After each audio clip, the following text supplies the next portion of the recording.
నిబంధన ఎవరితో? ಒಡಂಬಡಿಕೆ ಯಾರೊಟ್ಟಿಗೆ? దేవునితో. ದೇವರೊಟ್ಟಿಗೆ. నిబంధన చేసుకున్నది ఎవరు? ನಿಬಂಧನೆ ಮಾಡ್ಕೊಂಡಿದ್ದು ಯಾರು? సంఘం, ಸಭೆ. మరి what about Jesus Christ? So ಈಗ ಯೇಸು ಕ್ರಿಸ್ತನ ಕೆಲಸ ಏನು? ఇందులో యేసు ప్రభు పాత్ర ఏంటి? ఇక్కడ ಇವುಗಳಲ್ಲಿ ಯೇಸು ಕ್ರಿಸ್ತನ ಪಾತ್ರ ಏನು? నేటి సంఘమునకు ప్రభు ఏమై ఉన్నాడో? ಇಂದಿನ ಸಭೆಗೆ ಯೇಸು ಕ್ರಿಸ್ತನು ಏನಾಗಿದ್ದಾನೆ?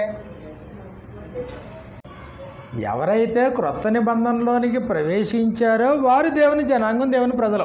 ಅಂದ್ರೆ ಯಾರ್ಯಾರು ಹೊಸ ಒಡಂಬಡಿಕೆಯ ಒಳಗಡೆ ಸೇರಿದಾರೋ ಅವರು ಒಡಂಬಡಿಕೆಯ ಜನರು. కాబట్టి ఒకసారి క్రొత్త నిబంధన అంటే 3 సంగతుల్లో మరొకసారి జ్ఞాపకం చేసుకుందాం. ಹೊಸ ಒಡಂಬಡಿಕೆ ಅಂತಂದ್ರೆ 3 ವಿಷಯಗಳು ಸರಿ ನೆನಪು ಮಾಡ್ಕೊಳ್ಳಿ. అందులో మొదటిది ఏంటి? ಅದರಲ್ಲಿ ಮೊದಲನೇದೇನು? నేను మీకు దేవుణ్ణి ఉంటాను, ನಾನು ನಿಮ್ಗೆ ದೇವರಾಗಿರ್ತೇನೆ, మీరు నా జనులై ఉంటారు. ನೀವು ನನಗೆ ಪ್ರಜೆ ಆಗಿರ್ತೀರಿ. అంటే సంఘము దేవుని యొక్క జనులు. ಅಂದ್ರೆ ಸಭೆ ಅಂತಂದ್ರೆ ದೇವರ ಜನರು, దేవుని యొక్క పిల్లలు, దేవుని యొక్క ప్రజలు, ದೇವರ ಮಕ್ಕಳು, ದೇವರ ಪ್ರಜೆಗಳು, దేవుని యొక్క కుటుంబం, ದೇವರ ಒಂದು ಕುಟುಂಬ. కాబట్టి వీళ్ళందరూ కూడా దేవునికి పిల్లలు, దేవుని సన్స్ ఆఫ్ గాడ్. ಅಂದ್ರೆ ಇವರೆಲ್ಲರೂ ಕೂಡ ದೇವರ ಕುಟುಂಬ, ದೇವರ ಮಕ್ಕಳು ಇವರೆಲ್ಲರೂ ಕೂಡ. కాబట్టి క్రొత్త నిబంధన అన్నప్పటికీ రెండో సంగతి ఏంటంటే మీ హృదయముల మీద వాటిని వ్రాయుదును, మీ మీ మనసుల్లో వాటిని ఉంచుతాను అన్నాడు. ధర్మ విధులు మీ హృదయముల మీద నా ధర్మ విధులను మీ మనసుల్లో వాటిని వ్రాస్తాను అన్నాడు. ಅಂದ್ರೆ ಎರಡನೇದಾಗಿ ಒಡಂಬಡಿಕೆ ಅಂತಂದ್ರೆ ನನ್ನ ಧರ್ಮ ವಿಧಿಗಳನ್ನ ನಿಮ್ಮ ಹೃದಯದಲ್ಲಿ ಬರಿತೀನಿ, ನನ್ನ ಆಜ್ಞೆಗಳನ್ನ ನಿಮ್ಮ ಮನಸ್ಸಲ್ಲಿ ಇಡ್ತೀನಿ ನಾನು ಅಂತ. మూడో సంగతి ఏంటంటే ಮೂರನೇ ವಿಷಯ ಏನಂತಂದ್ರೆ ఇదిగో మీ పాపముల విషయమై దయ కలిగి వాటిని క్షమించి అన్నట్టు నేను జ్ఞాపకం చేసుకున్నాను. ನಿಮ್ಮ ಪಾಪಗಳ ವಿಷಯದಲ್ಲಿ ನನ್ನ ದಯವುಳ್ಳವನಾಗಿ ಅವುಗಳನ್ನು ಕ್ಷಮಿಸಿ ನಾನು ಯಾವತ್ತೂ ಕೂಡ ಅವುಗಳನ್ನ ನೆನಪಿಗೆ ತಂದ್ಕೊಳ್ಳಲ್ಲ.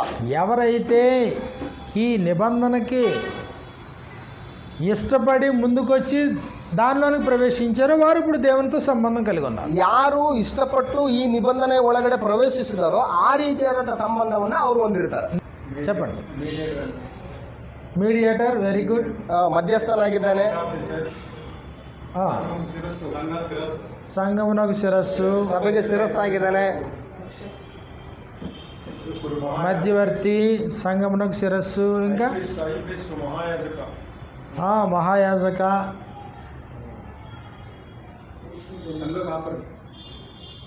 కాపరి, ಕುರುಬನು, ప్రధాన కాపరి, ಹಿರಿ ಕುರುಬನು.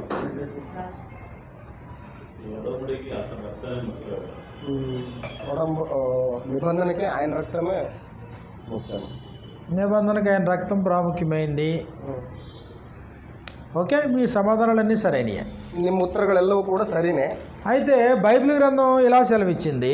ಆದ್ರೆ ಸತ್ಯವೇದ ಗ್ರಂಥ ನಮಗೆ ಈ ರೀತಿಯಾಗಿ ಕರೆಯನ್ನು ಕೊಡ್ತಾ ಇದೆ. ఎందుకంటే ఇప్పుడు దేవునితో బంధం ఏర్పడింది. ఇక్కడ ಇಲ್ಲಿ ದೇವರೊಟ್ಟಿಗೆ ಒಂದು ಬಂಧ ಏರ್ಪಟ್ಟಿದೆ. ప్రజలేమో దేవుని ప్రజలు, ಇಲ್ಲಿ ಜನಗಳು ದೇವರ ಜನರು. కానీ ఇక్కడ క్రీస్తు ప్రభు చాలా ప్రాముఖ్యమైన వాడు. ಆದ್ರೆ ಇಲ್ಲಿ ಯೇಸು ಕ್ರಿಸ್ತನು ಬಹಳ ಮುಖ್ಯವಾದಂತ ಆತನು. దేవుడు క్రీస్తు ద్వారా తన ప్రజలను స్వీకరిస్తున్నాడు. ದೇವರು ಯೇಸು ಕ್ರಿಸ್ತನ ಮೂಲಕ ತನ್ನ ಪ್ರಜೆಗಳನ್ನ ಸ್ವೀಕಾರ ಮಾಡ್ಕೊಳ್ತಾ ಇದ್ದಾರೆ. ప్రజలు క్రీస్తు ప్రభు ద్వారా దేవుని చేరుకుంటున్నారు. ಪ್ರಜೆಗಳು ಕ್ರಿಸ್ತನ ಮೂಲಕ ದೇವರನ್ನ ಸೇರ್ಕೊಳ್ತಾ ಇದ್ದಾರೆ. క్రీస్తు ప్రభు లేకుండా రక్షణ లేదు. ಯೇಸು ಕ್ರಿಸ್ತನ ಇಲ್ದೇನೆ ರಕ್ಷಣೆ ಇಲ್ಲ. ఆయన లేకుండా పాప క్షమాపణ లేదు. ಆತನ ಇಲ್ದೇನೆ ಪಾಪ ಕ್ಷಮಾಪಣೆ ಇಲ್ಲ. ఆయన లేకుండా నిబంధన లేదు. ಆತನ ಇಲ್ದೇನೆ ಒಡಂಬಡಿಕೆ ಇಲ್ಲ. ఆయన లేకుండా నిత్యత్వం కూడా లేదు. ಆತನ ಇಲ್ದೇನೆ ನಿತ್ಯತ್ವ ಕೂಡ ಇಲ್ಲ. కాబట్టి నా ద్వారా తప్ప, ನನ್ನ ಮೂಲಕವಾಗಿಯೇ ಹೊರತು ఎవడును ప్రభు యొద్దకు చేరడు. ಯಾರು ಕೂಡ ತಂದೆಯ ಬಳಿಗೆ ಬರೋದಿಲ್ಲ. అయితే నిబంధనకు సంబంధించి ಆದ್ರೆ ಒಡಂಬಡಿಕೆಗೆ ಸಂಬಂಧಪಟ್ಟು ఇదిగో ప్రభు అయిన క్రీస్తు మధ్యవర్తి అనేటువంటి సందర్భాన్ని తెలియజేయడం జరిగింది. ಕರ್ತನಾದ ಯೇಸು ಕ್ರಿಸ್ತನು ಮಧ್ಯವರ್ತಿ ಎಂಬುದಾದಂತಹ ವಿಷಯವನ್ನ ಸತ್ಯವೇದ ನಮಗೆ హెబ్రీయులకు రాసిన పత్రిక 12వ అధ్యాయంలో ಇಬ್ರಿಯರಿಗೆ ಬರೆದ ಪತ್ರಿಕೆ 12ನೇ ಅಧ್ಯಾಯದಲ್ಲಿ 24వ వచనం మనకి ఇలా వ్రాయబడింది. 24ನೇ ವಚನದಲ್ಲಿ ನಮಗೆ ಈ ರೀತಿಯಾಗಿ ಬರೆಯಲ್ಪಟ್ಟಿದೆ. హెబ్రీయులకు రాసిన పత్రిక 12:24లో ಇಬ್ರಿಯ ಪತ್ರಿಕೆ 12ನೇ ಅಧ್ಯಾಯ 24ನೇ ವಚನದಲ್ಲಿ క్రొత్త నిబంధనకు మధ్యవర్తి అయిన యేసునొద్దకును, ಹೊಸ ಒಡಂಬಡಿಕೆಗೆ ಮಧ್ಯಸ್ಥನಾಗಿರುವ ಯೇಸುವಿನ ಬಳಿಗೂ, క్రొత్త నిబంధనకు మధ్యవర్తి, ಹೊಸ ಒಡಂಬಡಿಕೆಗೆ ಮಧ್ಯಸ್ಥನಾಗಿರುವಂತಾತನು. క్రొత్త నిబంధన దేవునికి ప్రజలకి మధ్యలో జరిగిన నిబంధన. ಹೊಸ ಒಡಂಬಡಿಕೆ ದೇವರಿಗೂ ಮತ್ತು ಪ್ರಜೆಗಳಿಗೂ ನಡುವೆ ನಡೆದಂತ ಒಂದು ಒಡಂಬಡಿಕೆ. ఆ నిబంధనకు ఈయన మధ్యవర్తి అయ్యారు. ಆ ಒಂದು ಒಡಂಬಡಿಕೆಗೆ ಈತನು ಮಧ್ಯಸ್ಥನಾಗಿದ್ದಾನೆ. హెబ్రీయులకు రాసినటువంటి పత్రిక 9వ అధ్యాయము 18వ వచనం నుండి మనకి ఇలా వ్రాయబడింది. ಇಬ್ರಿಯರಿಗೆ ಬರೆದ ಪತ್ರಿಕೆ 9ನೇ ಅಧ್ಯಾಯ 18ನೇ ವಚನದಲ್ಲಿ ನಮಗೆ ಈ ರೀತಿಯಾಗಿ ಬರೆಯಲ್ಪಟ್ಟಿದೆ. హెబ్రీయులకు రాసిన పత్రిక 9వ అధ్యాయము 18 28 నుండి ఇందుచేత మొదటి నిబంధన కూడా రక్తము లేకుండా ప్రతిష్ఠింపబడలేదు. ಈಗಿರಲಾಗಿ ಮೊದಲನೆಯ ಒಡಂಬಡಿಕೆಯಾದರೂ ರಕ್ತವಿಲ್ಲದೆ ಸ್ಥಾಪಿತವಾಗಲಿಲ್ಲ. ధర్మశాస్త్ర ప్రకారం మోషే ప్రతి ఆజ్ఞను ప్రజలతో చెప్పిన తర్వాత ಮೋಶೆಯು ದೇವರ ವಿಧಿಗಳನ್ನೆಲ್ಲ ಧರ್ಮಶಾಸ್ತ್ರದ ಪ್ರಕಾರ ಜನರೆಲ್ಲರಿಗೆ ಹೇಳಿದ ಮೇಲೆ ఇదిగో ఆజ్ఞలన్నీ కూడా ప్రజలతో చెప్పాడంట మోషే పాత నిబంధనలో.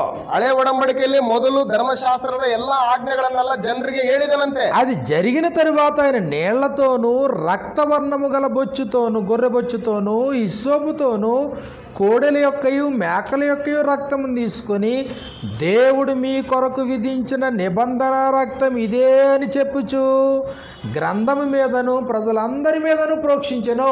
ಅದಾದ ಮೇಲೆ ಆತನು ನೀರು, ಕೆಂಪು ಹುಣ್ಣೆ, ಇಸ್ಸೋಪು ಕಡ್ಡಿ ಇವುಗಳೊಂದಿಗೆ ಓರಿಕರಗಳ ಮತ್ತು ಹೋತಗಳ ರಕ್ತವನ್ನು ತೆಗೆದುಕೊಂಡು ಇದು ದೇವರು ನಿಮಗೋಸ್ಕರ ವಿಧಿಸಿದ ಒಡಂಬಡಿಕೆಯನ್ನು ಸ್ಥಿರಪಡಿಸುವ ರಕ್ತವಾಗಿದೆ ಎಂದು ಹೇಳಿ ಅದನ್ನು ಗ್ರಂಥದ ಮೇಲೆಯೂ ಎಲ್ಲಾ ಜನರ ಮೇಲೆಯೂ ಪ್ರೋಕ್ಷಿಸಿದನು. నిర్గమాకాండము 24 అధ్యాయాన్ని మనం చూసినప్పుడు ವಿಮೋಚನ ಕಾಂಡ ಪುಸ್ತಕ 24ನೇ ಅಧ್ಯಾಯದಲ್ಲಿ ನಾವು ನೋಡುವಾಗ నిర్గమాకాండము 24 అధ్యాయము 3వ వచనంలో మనకి ఇలా వ్రాయబడింది. ವಿಮೋಚನ ಕಾಂಡ 24ನೇ ಅಧ್ಯಾಯ 3ನೇ ವಚನದಲ್ಲಿ ನಮ್ಗೆ ಈ ರೀತಿಯಾಗಿ ಬರೆಯಲ್ಪಟ್ಟಿದೆ. మోషే వచ్చి యెహోవా మాటలన్నిటినీ విధులన్నిటినీ ప్రజలతో వివరించి చెప్పెను. ಮೋಶೆ ಜನರ ಬಳಿಗೆ ಬಂದು ಯೆಹೋವನ ಎಲ್ಲಾ ಮಾತುಗಳನ್ನು ನ್ಯಾಯ ವಿಧಿಗಳನ್ನು ವಿವರಿಸಲು ప్రజలందరూ యెహోవా చెప్పిన మాటలన్నిటి ప్రకారము చేసేదమని ఏక శబ్దముతో ఉత్తరం ఇచ్చిరి. ಜನರೆಲ್ಲರೂ ಯೆಹೋವನ ಮಾತುಗಳನ್ನೆಲ್ಲ ಅನುಸರಿಸಿ ನಡೆಯುವೆವು ಎಂದು ಒಕ್ಕಟ್ಟಾಗಿ ಉತ್ತರ ಕೊಟ್ಟರು. ఇది జరిగిన తర్వాత ಇದು ನಡೆದ ಮೇಲೆ మోషే యెహోవా మాటలన్నిటినీ వ్రాసి ఉదయమందు లేచి ఆ కొండ దిగువను బలిపీఠమును ఇశ్రాయేలు 12 గోత్రములు చొప్పున 12 స్తంభములు కట్టి ಮೋಶೆಯು ಯೆಹೋವನ ಆಜ್ಞೆಗಳನ್ನೆಲ್ಲ ಬರೆದು ಬೆಳಿಗ್ಗೆ ಎದ್ದು ಆ ಬೆಟ್ಟದ ಬುಡದಲ್ಲಿ ಯಜ್ಞವೇದಿಯನ್ನು ಕಟ್ಟಿಸಿ ಇಸ್ರಾಯೇಲ್ಯರ 12 ಕುಲಗಳಿಗೆ 12 ಕಲ್ಲಿನ ಕಂಬಗಳನ್ನು ಸ್ಥಾಪನೆ ಮಾಡಿಸಿ అక్కడ బలులర్పించిన తర్వాత ಅಲ್ಲಿ ಹೋಮಗಳನ್ನ ಯಜ್ಞಗಳನ್ನು ಅರ್ಪಿಸಿದ ಮೇಲೆ 6వ వచనం నుంచి మనకి ఇలా రాయబడింది. 6ನೇ ವಚನದಲ್ಲಿ ನಮಗೆ ಈ ರೀತಿಯಾಗಿ ಬರೆಯಲ್ಪಟ್ಟಿದೆ. అప్పుడు మోషే వాటి రక్తములో సగం తీసుకొని పళ్ళెంలో పోసి ఆ రక్తములో సగం బలిపీఠం మీద ప్రోక్షించెను. ಆಗ ಮೋಶೆ ಆ ರಕ್ತದಲ್ಲಿ ಅರ್ಧವನ್ನು ತೆಗೆದುಕೊಂಡು ಬಟ್ಟಲುಗಳಲ್ಲಿ ತುಂಬಿ ಅರ್ಧವನ್ನು ಯಜ್ಞವೇದಿಯ ಮೇಲೆ ಪ್ರೋಕ್ಷಿಸಿದನು. 7వ వచనంలో 7ನೇ ವಚನದಲ್ಲಿ నిబంధన గ్రంథమును తీసుకొని ప్రజలకు వినిపింపగా వారు యెహోవా చెప్పినవన్నీ చేయొచ్చు విధేయులమై ఉందుమనిది. ತರುವಾಯ ನಿಬಂಧನ ಗ್ರಂಥವನ್ನು ತೆಗೆದುಕೊಂಡು ಜನರಿಗೆ ಕೇಳಿಸುವಂತೆ ಓದಿದನು. ಅವರು ಕೇಳಿ ಯೆಹೋವನ ಆಜ್ಞೆಗಳನ್ನೆಲ್ಲ ನಾವು ಅನುಸರಿಸಿ ವಿಧೇಯರಾಗುವೆವು ಅಂದರು. అప్పుడు మోషే రక్తమును తీసుకొని ప్రజల మీద ప్రోక్షించి ఇదిగో ఈ సంగతులన్నిటి విషయమై యెహోవా మీతో చేసిన నిబంధన రక్తము ఇదే అని చెప్పెను. ಆಗ ಮೋಶೆ ಆ ರಕ್ತವನ್ನು ತೆಗೆದುಕೊಂಡು ಜನರ ಮೇಲೆ ಚಿಮುಕಿಸಿ ಇಗೋ ಈ ಗ್ರಂಥದಲ್ಲಿ ಹೇಳಿರುವ ಎಲ್ಲಾ ಆಜ್ಞೆಗಳ ಪ್ರಕಾರ ಯೆಹೋವನು ನಿಮ್ಮ ಸಂಗಡ ಮಾಡಿಕೊಂಡ ಒಡಂಬಡಿಕೆಯನ್ನು ಸ್ಥಿರಪಡಿಸುವ ರಕ್ತವು ಇದೇ ಅಂದನು. కాబట్టి మొదటి నిబంధన రక్తంతోనే చేయబడింది. ಮೊದಲನೇ ಒಡಂಬಡಿಕೆ ಕೂಡ ರಕ್ತದಿಂದಲೇ ಮಾಡಲ್ಪಟ್ಟಿದೆ. రెండవ నిబంధన కూడా రక్తంతోనే. ಎರಡನೇ ಒಡಂಬಡಿಕೆ ಕೂಡ ರಕ್ತದಿಂದಲೇ కాబట్టి ಮಾಡಲ್ಪಟ್ಟಿದೆ. రక్తము లేకుండా నిబంధన లేదు. ರಕ್ತವಿಲ್ಲದೆ ಒಡಂಬಡಿಕೆ ಇಲ್ಲ. అంటే ఇప్పుడు ఈ నిబంధన రక్తముతో చేయబడిన నిబంధన.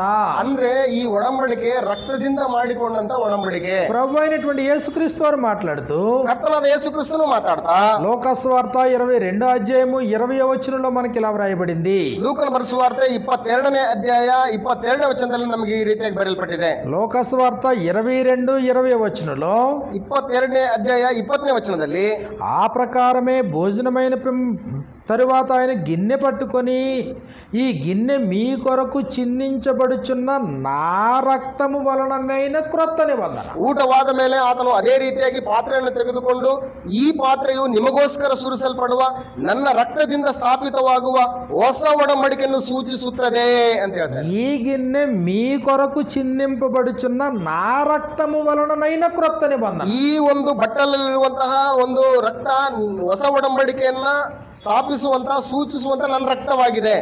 కాబట్టి మీ కొరకైనటువంటి ఈ నిబంధన నా రక్తంతో చేసిన నిబంధన ఇది. ನಿಮಗಾಗಿರುವಂತಹ ಈ ಒಡಂಬಡಿಕೆಯನ್ನ ಸ್ಥಿರಪಡಿಸುವಂತಹ ರಕ್ತ ಇದು ನನ್ನ ರಕ್ತ.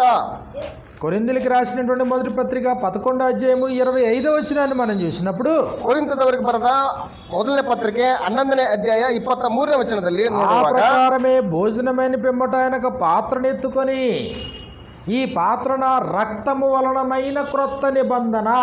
ಆತನು ಊಟವಾದ ಮೇಲೆ ಪಾತ್ರೆಯನ್ನು ತೆಗೆದುಕೊಂಡು ಈ ಪಾತ್ರೆಯು ನನ್ನ ರಕ್ತದಿಂದ ಸ್ಥಾಪಿತವಾಗುವ ಹೊಸ ಒಡಂಬಡಿಕೆಯನ್ನು ಸೂಚಿಸುತ್ತದೆ. అంటే క్రొత్త నిబంధన అంటే రక్త నిబంధన అని అర్థం. ಹೊಸ ಒಡಂಬಡಿಕೆ ಅಂತಂದ್ರೆ ಅದು ರಕ್ತ ನಿಬಂಧನೆ ಅಂತ ಅರ್ಥ. రక్తము వలన నిబంధన జరిగింది, అది క్రీస్తు ప్రభు రక్తము వలన.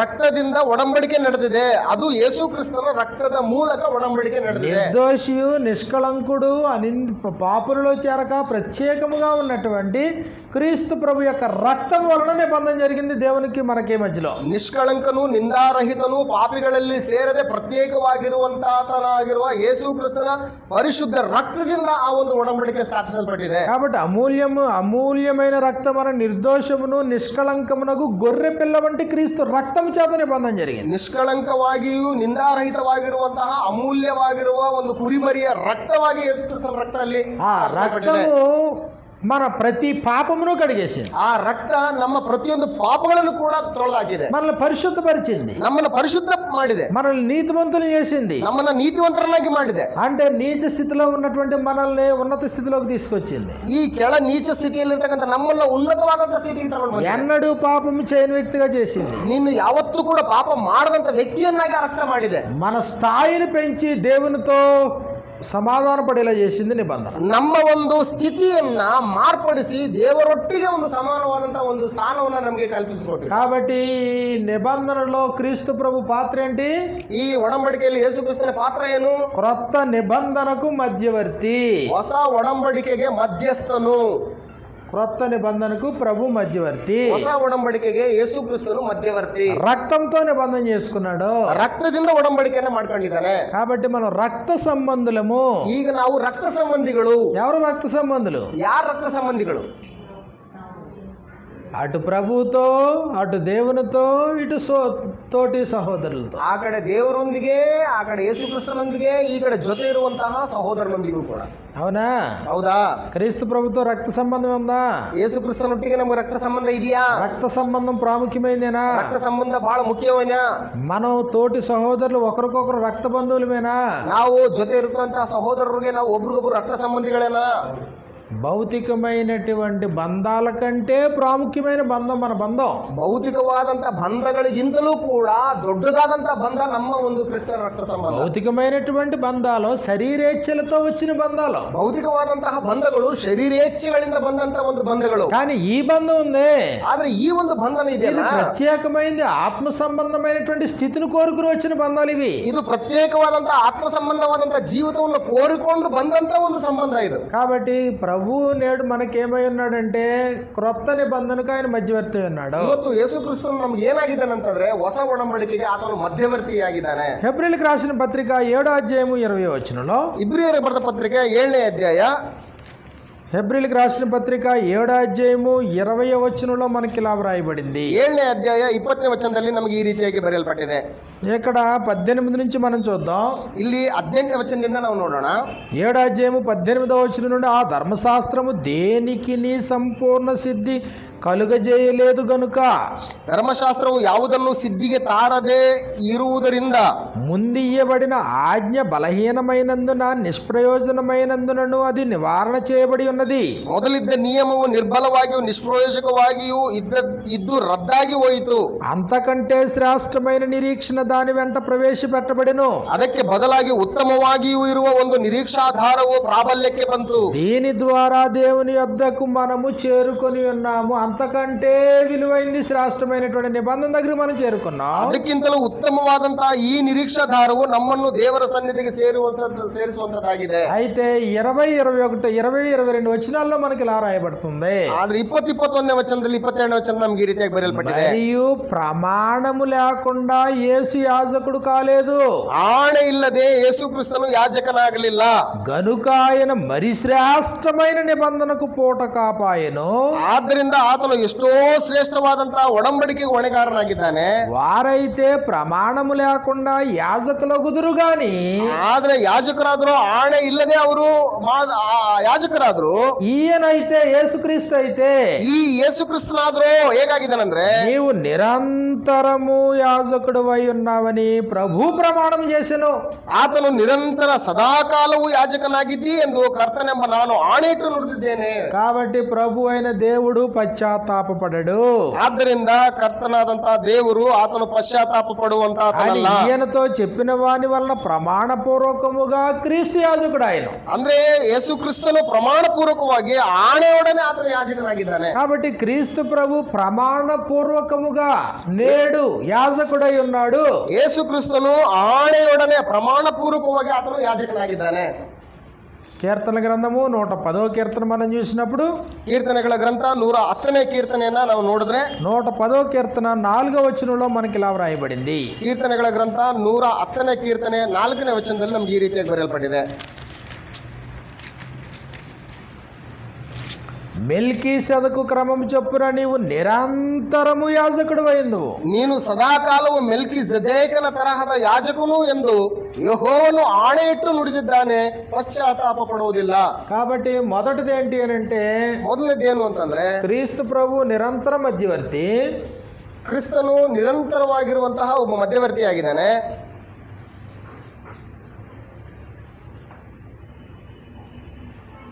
రెండో సంగతి ఏంటంటే, ಎರಡನೇ ವಿಷಯ ಏನು ಅಂತಂದ್ರೆ ఆయన నిరంతర యాజకుడు.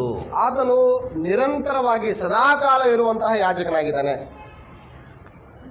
లేవీలు నిరంతర యాజకులు కాదు, ಲೇವಿಯರು నిరంతరವಾಗಿ సదాకాల ఇరుವಂತಹ యాజకరಲ್ಲ, కానీ ఈయన నిరంతరము యాజకత్వం చేసేవాడు అన్నాడు. ಈತನು ಸದಾಕಾಲವೂ ಇರುವಂತಹ ಯಾಜಕನಾಗಿದ್ದಾನೆ.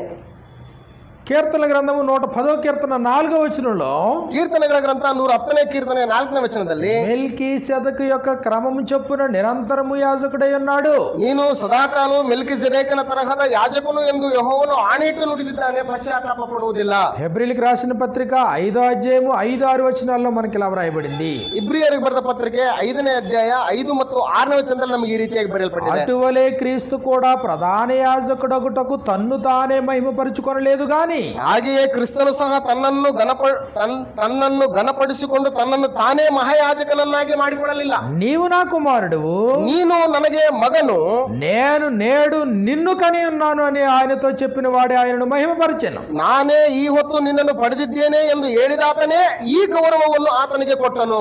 ఆ ప్రకారమే నీవు మెల్కీసెదకు యొక్క క్రమము చొప్పున నిరంతరము యాజకుడై ఉన్నావుడని మరొక చోట రాయబడి ఉన్నది.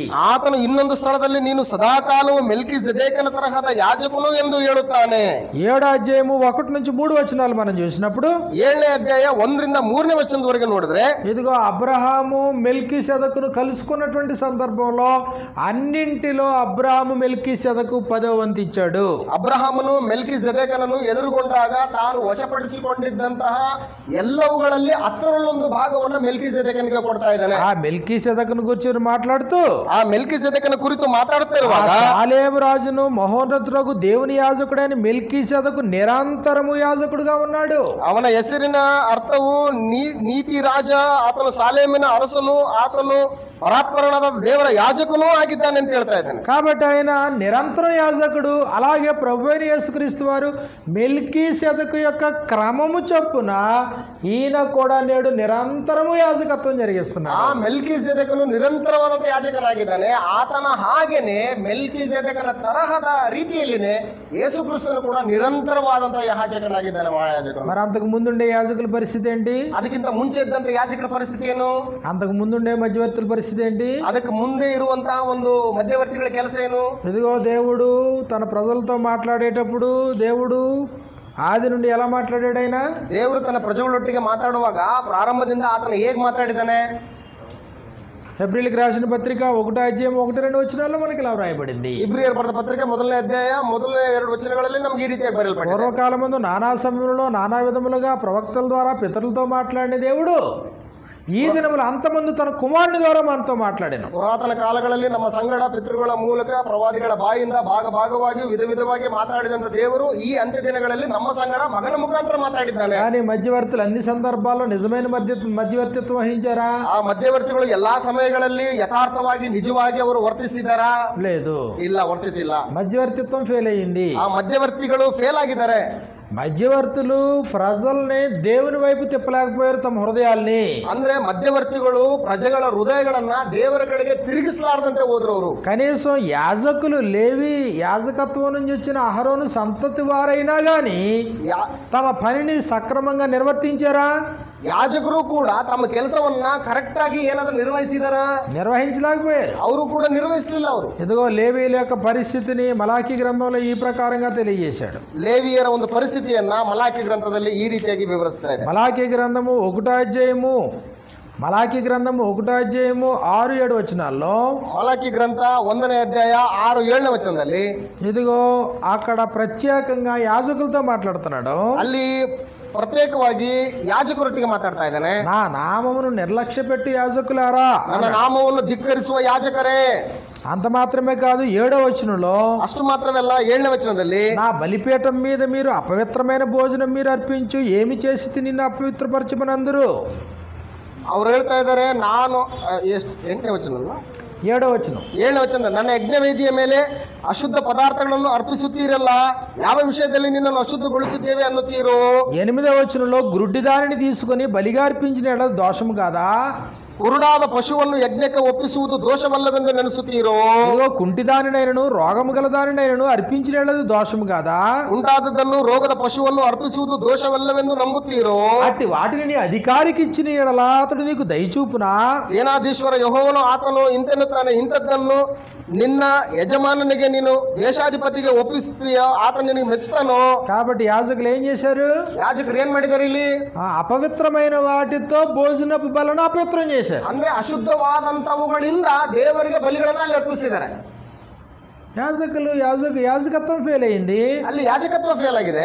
ఇదిగో 2వ అధ్యాయము 3వ వచనంలో వారి గురించి ఈ ప్రకారంగా చెప్పడం జరిగింది. 2ನೇ ಅಧ್ಯಾಯ 3ನೇ వచనದಲ್ಲಿ ఈ రీతిಯಾಗಿ ಬರೆಯಲ್ಪಟ್ಟಿದೆ. మిమ్మును బట్టి విత్తనములు చెరిపివేతును, మీ ముఖముల మీద పేడవేతును, పండగలలో మీరు అర్పించిన పశువుల పేడవేతును, పేడ ఊడ్చివేసిన స్థలమునకు మీరు ఊడ్చివేయబడుదురు.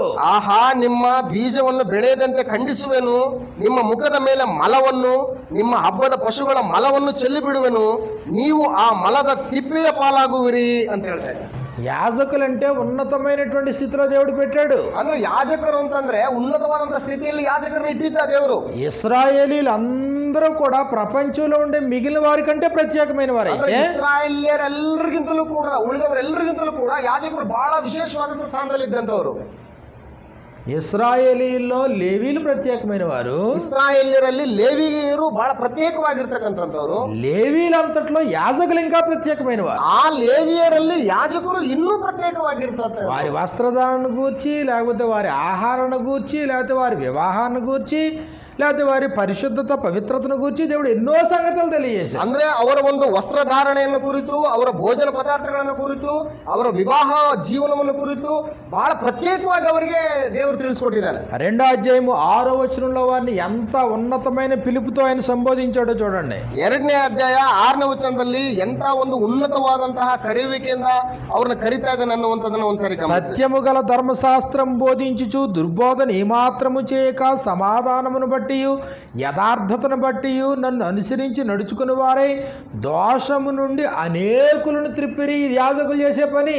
ಅಂದ್ರೆ ಅವರ ಬಾಯಲ್ಲಿ ಸತ್ಯ ಬೋಧನೆಯು ನೆಲೆಸಿತ್ತು, ಅವರ ತುಟಿಗಳಲ್ಲಿ ಅನ್ಯಾಯವೇನೂ ಕಾಣಲಿಲ್ಲ. ಅವರು ಶಾಂತಿಯಿಂದಲೂ ಸದ್ಧರ್ಮದಿಂದಲೂ ನನ್ನೊಂದಿಗೆ ಅನ್ಯೋನ್ಯವಾಗಿ ನಡೆದುಕೊಳ್ಳುತ್ತಾ ಬಹುಜನರನ್ನು ಪಾಪದ ಕಡೆಯಿಂದ ತಿರುಗಿಸಿದರು. ಜ್ಞಾನಾನುಸಾರವಾಗಿ ಮಾತಾಡುವುದು ಯಾಜಕರ ತುಟಿಗಳ ಧರ್ಮವಷ್ಟೇ. యాజకులు సైన్యములకు అధిపతియగు యెహోవా దూతలు అన్నాడు. ಯಾಜಕರು ಸೇನಾಧೀಶ್ವರನಾದ ಯೆಹೋವನ ದೂತನಾಗಿರುವ ಕಾರಣ ಅಂತ కనుక జనులు వారి నోట ధర్మశాస్త్ర విధులు నేర్చుకొందురు అన్నాడు. ಆದ ಕಾರಣ ಜನರು ಅವನ ಬಾಯಿಂದ ಧರ್ಮೋಪದೇಶವನ್ನು ಕೇಳಿಕೊಳ್ಳತಕ್ಕದ್ದು ಅಂತ అయితే వారు జ్ఞానమును బట్టి బోధింపవలెను అన్నాడు. ಆದ್ರೂ ಕೂಡ ಅವರು ಜ್ಞಾನದಿಂದ ಬೋಧಿಸಬೇಕು ಬೇಕು ಅವ್ರಿಗೆ. కానీ 8వ వచనంలో ಆದ್ರೆ 8ನೇ ವಚನದಲ್ಲಿ అయితే మీరు మార్గము తప్పితిరి. ಆದ್ರೆ ನೀವುಗಳು ದಾರಿ ತಪ್ಪಿದ್ದೀರಿ. ఎవరు మార్గం తప్పిన వాళ్ళు? ఎవరు? ದಾರಿ ತಪ್ಪಿದಂತವ್ರು ಯಾರು? యాజకులు మార్గం తప్పారు. ಯಾಜಕರು ದಾರಿ ತಪ್ಪಿದ್ದಾರೆ. ధర్మశాస్త్ర విషయంలో మీరు అనేకులను అభ్యంతరపరిచి ನಿಮ್ಮ ಧರ್ಮೋಪದೇಶದಿಂದ ಬಹುಜನರನ್ನು ಮುಗ್ಗರಿಸುವ ಹಾಗೆ ಮಾಡಿದ್ದೀರಿ. లేవీలతో చేయబడిన నిబంధనను నిరర్థకం చేసి ఉన్నారు. ಲೇವಿಯ ಒಡಂಬಡಿಕೆಯನ್ನು ನೀವು ನಿರರ್ಥಕವಾಗಿ ಭಂಗಪಡಿಸಿದ್ದೀರಿ. కాబట్టి ఇదిగో మిమ్మల్ని నేను తృణీకరింపబడిన వారిగా నీచులుగా ఎంచుతున్నాను అన్నాడు. ನಿಮ್ಮನ್ನ ನಾನು ತಿರಸ್ಕರಿಸಿ ನಿಮ್ಮನ್ನ ನಾನು ಬಹಳ ಕನಿಷ್ಠವಾಗಿ ಮಾನಗೆಟ್ಟವರನ್ನಾಗಿ ಕೀಳಾದವರನ್ನಾಗಿ ಮಾಡಿದ್ದೀನಿ. 17వ వచనంలో మనం చూసినప్పుడు 15ನೇ ವಚನದಲ್ಲಿ ನೋಡಿದ್ರೆ ఇదిగో మీ మాటల చేత మీ యెహోవాను ఆయాస పెడుతున్నారు అన్నాడు. ನೀವು ಪರಮಾತ್ಮನ ಅಂಶನಾದಂತ ಯಾವನು ಕೂಡ ಹೀಗೆ ಮಾಡಲಿಲ್ಲ. ನಿಮ್ಮ ಒಂದು ಮಾತುಗಳಿಂದ ನೀವು ಆತನಿಗೆ ದ್ರೋಹ ಮಾಡಿದಿರಿ. 3వ అధ్యాయము 13వ వచనంలో మనం చూసినప్పుడు 3ನೇ ಅಧ್ಯಾಯ 13ನೇ ವಚನದಲ್ಲಿ ఇదిగో మీరు మీ నోటితో బహుగర్వపు మాటలు పలుకుతున్నారు అన్నాడు. ನೀವು ನಿಮ್ಮ ಬಾಯಿ ಮಾತಿನಿಂದ ಬಹಳ ಗರ್ವದಿಂದ ಮಾತಾಡ್ತಾ ಇದ್ದೀರಿ. ನೀವು దేవుని సేవ చేయుట నిష్ఫలమనియు ನೀವು ನನಗೆ ವಿರುದ್ಧವಾಗಿ ಆಡಿದ ಮಾತುಗಳು ಬಹು ಕಠಿಣ ಎಂದು ఆయన ఆజ్ఞలను గైకొని సైన్యములకు అధిపతియగు యెహోవా సన్నిధిని మనం దుఃఖక్రాంతులుగా తిరుగుట వలన ప్రయోజనమేమనియు ನಿನಗೆ ವಿರುದ್ಧವಾಗಿ ಏನು ಮಾತಾಡಿದ್ದೇವೆ ಅನ್ನುತ್ತೀರಾ? ನೀವು ದೇವರನ್ನು ಸೇವಿಸುವುದು ವ್ಯರ್ಥ. ನಾವು ಆತನ ನಿಯಮವನ್ನು ಅನುಸರಿಸಿ ಸೇನಾಧೀಶ್ವರ ಯೆಹೋವನ ಮುಂದೆ ದುಃಖದಿಂದ ವಿಕಾರಿಗಳಾಗಿ ನಡೆದುಕೊಂಡಿದ್ದರಿಂದ అత్యంత విలువైనటువంటి పని అప్పగింపబడితే వారి చివరికి ఏ స్థితికి దిగజారో చూడండి. ಅತ್ಯಂತ ಬೆಲೆಯುಳ್ಳ ಕೆಲಸವನ್ನ ಅವ್ರಿಗೆ ಒಪ್ಪಿಸ್ಕೊಟ್ರೆ ಅವರು ಯಾವ ಹಂತಕ್ಕೆ ಇಳಿದಿದ್ದಾರೆ ನೋಡಿ. ಅವರು దేవుని సేవ చేయడం నిష్ఫలమా? ಅಂದ್ರೆ ದೇವರ ಸೇವೆಯನ್ನ ಮಾಡುವಂತದ್ದು ಅದು ವ್ಯರ್ಥ ಅಂತ ಹೇಳ್ತಾ ಇದ್ದಾರೆ. ఆయన సన్నిధిని దుఃఖక్రాంతులుగా తిరగటం వల్ల ప్రయోజనం ఏంటా? ಯೆಹೋವನ ಮುಂದೆ ದುಃಖದಿಂದ ವಿಕಾರಿಗಳಾಗಿ ನಡೆದುಕೊಂಡಿದ್ರಿಂದ ಅದು ಲಾಭ ಏನು ಅಂತ ಹೇಳ್ತಾ ಇದ್ದಾರೆ. గర్విష్ఠులే ధన్యులవుతున్నారా? ಅಂದ್ರೆ ಅವರು ಅಹಂಕಾರಿಗಳನ್ನ ಧನ್ಯರು ಅಂತ ಹೇಳಿ ಕೊಂಡಾಡಬೇಕು. దుర్మార్గులే వర్ధిల్లుతున్నారా? ಅಂದ್ರೆ ದುಷ್ಕರ್ಮಿಗಳು ಏಳಿಗೆಗೆ ಬಂದಿದ್ದಾರೆ ಅಂತ ಹೇಳ್ತಾ ಇದ್ದಾರೆ. కాబట్టి చివరికి వాళ్ళు చేసేటువంటి పని విషయంలో వారు అసంతృప్తితో ఉన్నారు. ಅಂದ್ರೆ ಕೊನೆಯದಾಗಿ ಅವರು ಮಾಡ್ತಕ್ಕಂಥ ಕೆಲಸಗಳಲ್ಲಿ ಅವರು ಅಸಂತೃಪ್ತಿಯಿಂದ ಇದ್ದಾರೆ. ಅವರು ఇప్పుడు ఇక మీదట వారు ఆ పనికి అర్హులవుతారా? ಇನ್ನು ಮೇಲೆ ಅವರು ಆ ಕೆಲಸಕ್ಕೆ ಅರ್ಹರಾಗಿರ್ತಾರ? అసలు నువ్వు ఏ పని చేస్తున్నావో ఆ పనే నీకు విలువగా కనపడకపోతే ಇಷ್ಟಕ್ಕೂ ನೀನು ಏನು ಕೆಲಸ ಮಾಡ್ತಾ ಇದೆಯೋ ಆ ಕೆಲಸನೇ ನಿನಗೆ ಬೆಲೆಯುಳ್ಳದ್ದಾಗಿ ಕಾಣಿಸ್ಲಿಲ್ಲ ಅಂತಂದ್ರೆ ఇంకా ఆ పనిలో నువ్వు ఎలా కొనసాగుతావు అర్హుడిగా? ಇನ್ನು ಆ ಕೆಲಸದಲ್ಲಿ ನೀನು ಅರ್ಹನಾಗಿದ್ದುಕೊಂಡು ಹೇಗೆ ಮುಂದುವರಿತೀಯ? ఈ రోజు స్వార్థికుల పరిస్థితి చూడండి. ಇವತ್ತು ಸುವಾರ್ತಿಕರ ಪರಿಸ್ಥಿತಿ ನೋಡಿ. నువ్వు చేసే పని ప్రపంచంలో ఉన్న అన్నిటికంటే ఉన్నతమైన పని అని భావిస్తున్నావా? ನೀನು ಮಾಡುವಂತ ಕೆಲಸ ಪ್ರಪಂಚದಲ್ಲಿ ಇರುವಂತಹ ಎಲ್ಲಾ ಕೆಲಸಗಳಿಗಿಂತಲೂ ಶ್ರೇಷ್ಠವಾದ ಕೆಲಸ ಅಂತ ಹೇಳಿ ನೀನು ಭಾವಿಸ್ತಾ ಇದೆಯಾ? ఆ భావన ఉందా? ಆ ಭಾವನೆ ನಿನ್ನಲ್ಲಿ ಇದೆಯಾ? కలెక్టర్ కంటే నువ్వు గొప్పడివేనా? ಕಲೆಕ್ಟರ್ ಗಿಂತಲೂ ಕೂಡ ನೀನು ದೊಡ್ಡವನು ಅಂತ ಹೇಳಿ ನಿನಗೆ ಆ ಭಾವನೆ ಇದೆಯಾ? ఒక మినిస్టర్ కన్నా ఒక ముఖ్యమంత్రి కన్నా నువ్వు గొప్పడివేనా? ಒಬ್ಬ ಮಿನಿಸ್ಟರ್ ಒಬ್ಬ ಮುಖ್ಯಮಂತ್ರಿಗಿಂತಲೂ ಕೂಡ ನೀನು ಶ್ರೇಷ್ಠನೆಂಬಂತ భావನೆ ನಿನಗಿದೆಯಾ?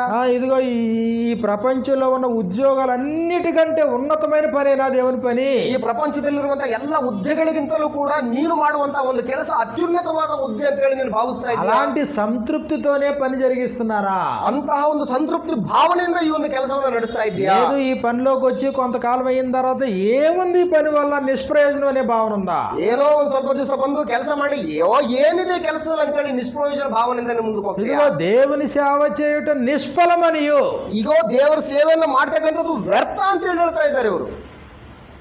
సువార్థికుల పరిస్థితి అదే కదా. ಇವತ್ತು ಸುವಾರ್ತಿಕನ ಕೆಲಸ ಕೂಡ ಅದೇ ತಾನೇ. మీరు జాగ్రత్తగా పరిశీలించండి. ನೀವು ಜಾಗ್ರತೆಯಿಂದ ಎಚ್ಚರದಿಂದ ಪರಿಶೀಲನೆ ಮಾಡಿ. సువార్థికుల పిల్లలు దాదాపుగా సువార్థికులు ఎవరు? ಸುವಾರ್ತಿಕನ ಮಕ್ಕಳು ಹೆಚ್ಚು ಕಡಿಮೆ ಸುವಾರ್ತಿಕರು ಆಗೋದಿಲ್ಲ. ఎందుకు? ಯಾಕೆ? సువార్థికులు పశ్చాత్తాపడతారు తాము ఈ పనిలోకి వచ్చినందుకు. ಅಂದ್ರೆ ಸುವಾರ್ತಿಕರು ನಾವು ಈ ಕೆಲಸಕ್ಕೆ ಬಂದಿದ್ದಕ್ಕೋಸ್ಕರ ಅವರು ಪಶ್ಚಾತ್ತಾಪ ಪಡ್ತಾರಂತ. పొరపాటున నేను వచ్చాను కానీ నా పిల్లోడు ఇందులోకి రాకూడదు అనుకో. ನಾನೇನು ಅಪ್ಪಿತಪ್ಪಿ ಈ ಒಂದು ಕೆಲಸಕ್ಕೆ ಬಂದೆ, ಆದ್ರೆ ನನ್ನ ಮಕ್ಕಳು ಈ ಕೆಲಸಕ್ಕೆ ಬರಬಾರ್ದು ಅಂತ ಹೇಳಿ ಯೋಚನೆ ಮಾಡ್ತಾರೆ. కాబట్టి పిల్లలు బాగా చదువుకోవాలా, ఉద్యోగాలు చేయాలా, వ్యాపారాలు చేయాలా, గొప్ప డబ్బు సంపాదించాలి. ಮಕ್ಕಳು ಚೆನ್ನಾಗಿ ಓದಬೇಕು, ಒಳ್ಳೆ ಒಳ್ಳೆ ಉದ್ಯೋಗ ಸಂಪಾದಿಸಬೇಕು, ಒಳ್ಳೆ ಒಳ್ಳೆ ಹಣ ಸಂಪಾದಿಸಬೇಕು, ಆ ಒಂದು ಲೈನಲ್ಲಿ ಹೋಗ್ಬಿಡ್ಬೇಕು. ఈ పనిలోకి వచ్చి నేను సాధించింది ఏముంది? సంపాదించింది ఏముంది? ಈ ಕೆಲಸಕ್ಕೆ ಬಂದು ನಾನು ಸಾಧಿಸಿದ್ದಾದ್ರೂ ಏನು, ಏನ್ ಸಂಪಾದನೆ ಮಾಡಿದ್ದಾದ್ರೂ ಏನು? ఎంతకాలమైనా స్థిరమైన బతుకులు లేవు. ಎಷ್ಟು ಕಾಲ ಆದ್ರೂ ಕೂಡ ಒಂದು ಸ್ಥಿರವಾದಂತ ಜೀವಿತ ಇಲ್ಲ. దేవుని సేవ చేయడం నిష్ఫలం. ದೇವರ ಸೇವೆ ಮಾಡುವಂತದ್ದು ಅದು ವ್ಯರ್ಥ. నేను చేస్తే చేశాను, నా పిల్లలు చేయకూడదు. ನಾನು ಮಾಡಿದೆ ಆದ್ರೆ ಅದು ಮುಗೀತು, ಆದ್ರೆ ನನ್ನ ಮಕ್ಕಳು ಮಾಡಬಾರ್ದು. కాబట్టి స్వార్థికుల పిల్లలు దాదాపుగా సువార్థికులు అవరు. ಹೆಚ್ಚು ಕಡಿಮೆ ಸುವಾರ್ಥಿಕರ ಮಕ್ಕಳು ಯಾರು ಕೂಡ ಸುವಾರ್ಥಿಕರಾಗಲ್ಲ ಮುಂದಕ್ಕೆ. ఒకవేళ ఎక్కడైనా అయితే ಒಂದು ವೇಳೆ ಎಲ್ಲಾದ್ರೂ ಕೂಡ ಆದ್ರೆ ఆ తండ్రి ఉన్నతమైన స్థాయిలో సంపాదిస్తే సంపాదన నిలబెట్టడానికి ఉంటారు. ಒಂದು ವೇಳೆ ಅವ್ರು ಆದ್ರೆ ಅವ್ರ ತಂದೆ ಆ ಸೇವೆಯಲ್ಲಿ ಏನಾದ್ರೂ ದೊಡ್ಡ ದೊಡ್ಡ ಆಸ್ತಿ ಸಂಪಾದನೆ ಮಾಡಿದ್ರೆ ಆ ಆಸ್ತಿನ ಉಳಿಸೋದಕ್ಕೋಸ್ಕರ ಅವ್ರ ಸುವಾರ್ತೆಯಲ್ಲಿ ಮುಂದೆ తండ్రి ಹೋಗ್ತಾರೆ. కష్టాలు చూసి మీ స్వార్థ ప్రయాణంలో ఎదురయ్యేటువంటి శ్రమలను చూసి అయితే రారు. ತಂದೆಯು ಆ ಸುವಾರ್ತೆ ಪ್ರಯಾಣದಲ್ಲಿ ಕಷ್ಟಪಟ್ಟಂತ ಒಂದು ಶ್ರಮೆಗಳಿಗೋಸ್ಕರ ಈ ಕೆಲಸಕ್ಕೆ ಬರಲ್ಲ. ಅವರು ಶ್ರಮೆಗಳನ್ನು ಅನುಭವಿಸೋದಕ್ಕೆ ಈ ಕೆಲಸ. కాబట్టి యాజకులు ఏ పరిస్థితిలో ఉన్నారు? ಯಾಜಕರು ಯಾವ ಪರಿಸ್ಥಿತಿಯಲ್ಲಿ ಇದ್ದಾರೆ ಇವತ್ತು? యాజకులు సైన్యములకు అధిపతి యొక్క యెహోవా దూతలు అన్నాడు. ಅಂದ್ರೆ యాజಕರು ಸೇನಾಧೀಶ್ವರನಾದಂತಹ ಯೆಹೋವನ ದೂತರು ಅಂತ ಹೇಳ್ತಾ ಇದ್ದಾನೆ. అంత స్థాయి ఏమో దేవుడిస్తే ಅಷ್ಟು ದೊಡ್ಡ ಉನ್ನತ ಸ್ಥಾನವನ್ನ ಯಾಜಕರಿಗೆ ದೇವರು ಕೊಟ್ಟಿರುವಾಗ దేవుని సేవ చేయడం నిష్ఫలం. ದೇವರ ಕೆಲಸ ಮಾಡುವಂತದ್ದು వ్యర్థ ಅಂತ ಹೇಳ್ತಾ దుఃఖ ಇದ್ದಾರೆ. క్రాంతులుగా ఆయన సన్నిధిలో ఉండడం వల్ల ప్రయోజనం ఏంటి? ದುಃಖ ಕ್ರಾಂತಿಗಳಾಗಿ ಮುಖವನ್ನು ವಿಕಾರ ಮಾಡಿಕೊಂಡು ಆತನ ಸನ್ನಿಧಿಯಲ್ಲಿ ಗೋಳಾಡ್ತಾ ಇದ್ದಾರೆ ಅವರು. మాకంటే బయట ఉన్న వాళ్ళే బాగున్నారు కదా, ನಮಗಿಂತಲೂ ಕೂಡ ಹೊರಗಿರುವಂತವರೇ ಬಹಳ ದೊಡ್ಡದಾಗಿದ್ದಾರಲ್ವಾ? దుర్మార్గులే వర్ధిల్లుతున్నారు కదా. ಆ ದುರ್ಮಾರ್ಗಿಗಳೇ ಅವ್ರು ಇನ್ನೂ ಏಳಿಗೆಗೆ ಕಾಣಿಸ್ತಾ ಇದಾರಲ್ವಾ? దేవుడు వారికి సపోర్ట్ చేస్తున్నాడు. ದೇವರು ಅವರಿಗೆ ಸಪೋರ್ಟ್ ಮಾಡ್ತಾ ಇದ್ದಾನೆ. దేవుడు మాకు ఎక్కడ సపోర్ట్ చేస్తున్నాడు? ದೇವ್ರು ನಮಗೆಲ್ಲಿ ಸಪೋರ್ಟ್ ಮಾಡ್ತಾ ಇದ್ದಾನೆ? ఎలాంటి యాజకత్వాన్ని దేవుడు కొనసాగిస్తాడా? ಇಂತಹ ಯಾಜಕತ್ವವನ್ನ ದೇವರು ಮುಂದುವರಿಸ್ತಾನ?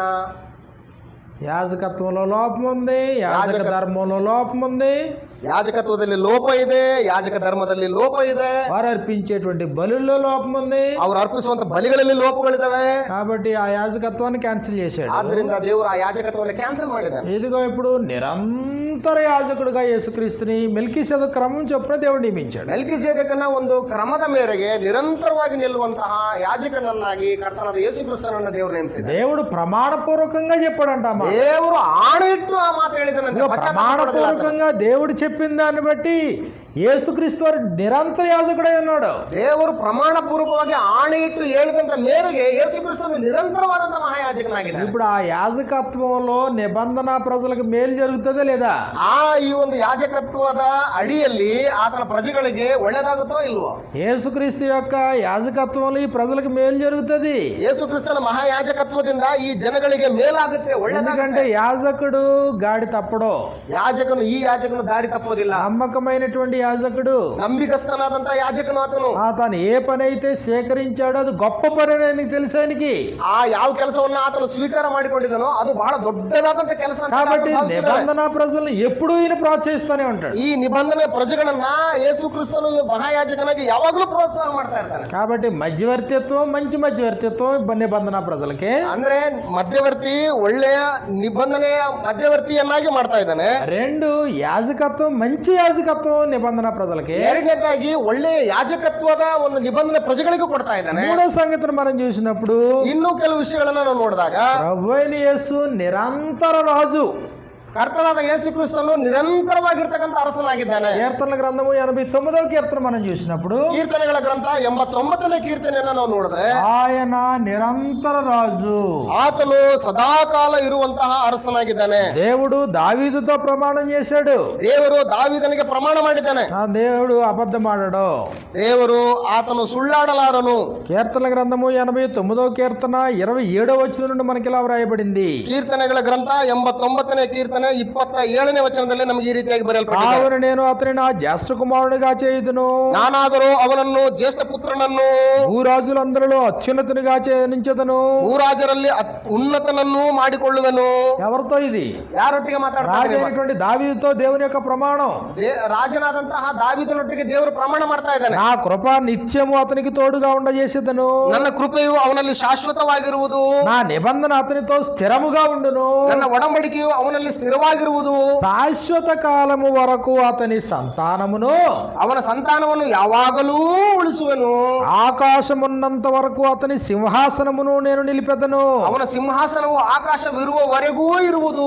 అతని కుమారుడు నా ధర్మశాస్త్రమును విడిచి నా న్యాయ విధులు ఆచరింపని ఎడలా ಅವನ ಸಂತಾನದವರು ನನ್ನ ಧರ್ಮಶಾಸ್ತ್ರವನ್ನು ಬಿಟ್ಟು ನನ್ನ ಆಜ್ಞೆಗಳಲ್ಲಿ ನಡೆಯದೆ వారు నా కట్టడలను అపవిత్రపరిచి నా ఆజ్ఞలను గైకొనని ఎడలా ನನ್ನ ವಿಧಿಗಳನ್ನು ಮೀರಿ ನನ್ನ ನಿಯಮಗಳನ್ನು ಪಾಲಿಸದೆ ಹೋದರೆ నేను వారి తిరుగుబాటునకు దండముతోను దోషమునకు దెబ్బలతోను శిక్షించదును గాని నా కృపను బొత్తిగా వారికి ఎడమ చేయను. ನಾನು ಅವರ ದ್ರೋಹಕ್ಕಾಗಿ ಅವರನ್ನು ಬೆತ್ತದಿಂದ ಹೊಡೆಯುವನು, ಅವರ ಅಪರಾಧಕ್ಕಾಗಿ ಪೆಟ್ಟು ಕೊಡುವೆನು, ಆದರೂ ನಾನು ಅವನಲ್ಲಿಟ್ಟಿರುವ ಕೃಪೆಯನ್ನು ತಪ್ಪಿಸುವುದಿಲ್ಲ. 34వ వచనంలో చెప్పాడు, 34ನೇ ವಚನದಲ್ಲಿ ಹೇಳ್ತಾ నా ಇದ್ದಾನೆ, నిబంధనను నేను రద్దుపరచను, ನನ್ನ ಒಡಂಬಡಿಕೆಯನ್ನು ಭಂಗಪಡಿಸುವುದಿಲ್ಲ, నా పెదవుల గుండా బయలు వెళ్ళిన మాటను మార్చను, ನನ್ನ ಮಾತನ್ನು ಬದಲಿಸುವುದಿಲ್ಲ, అతని సంతానము శాశ్వతముగా ఉండుననియు, ಆತನ ಸಂತತಿಯು ಶಾಶ್ವತವಾಗಿ ಇರುವುದೆಂಬುದಾಗಿ, అతని సింహాసనము సూర్యుడున్నంత కాలము నా సన్నిధిని ఉండుననియు, ಅವನ ಸಿಂಹಾಸನವು ಸೂರ್ಯನಂತೆ ನನ್ನ ಎದುರಿನಲ್ಲಿ ಸದಾಕಾಲ ಇದ್ದುಕೊಂಡು చంద్రుడున్నంత కాలము అది నిలుచుననియు,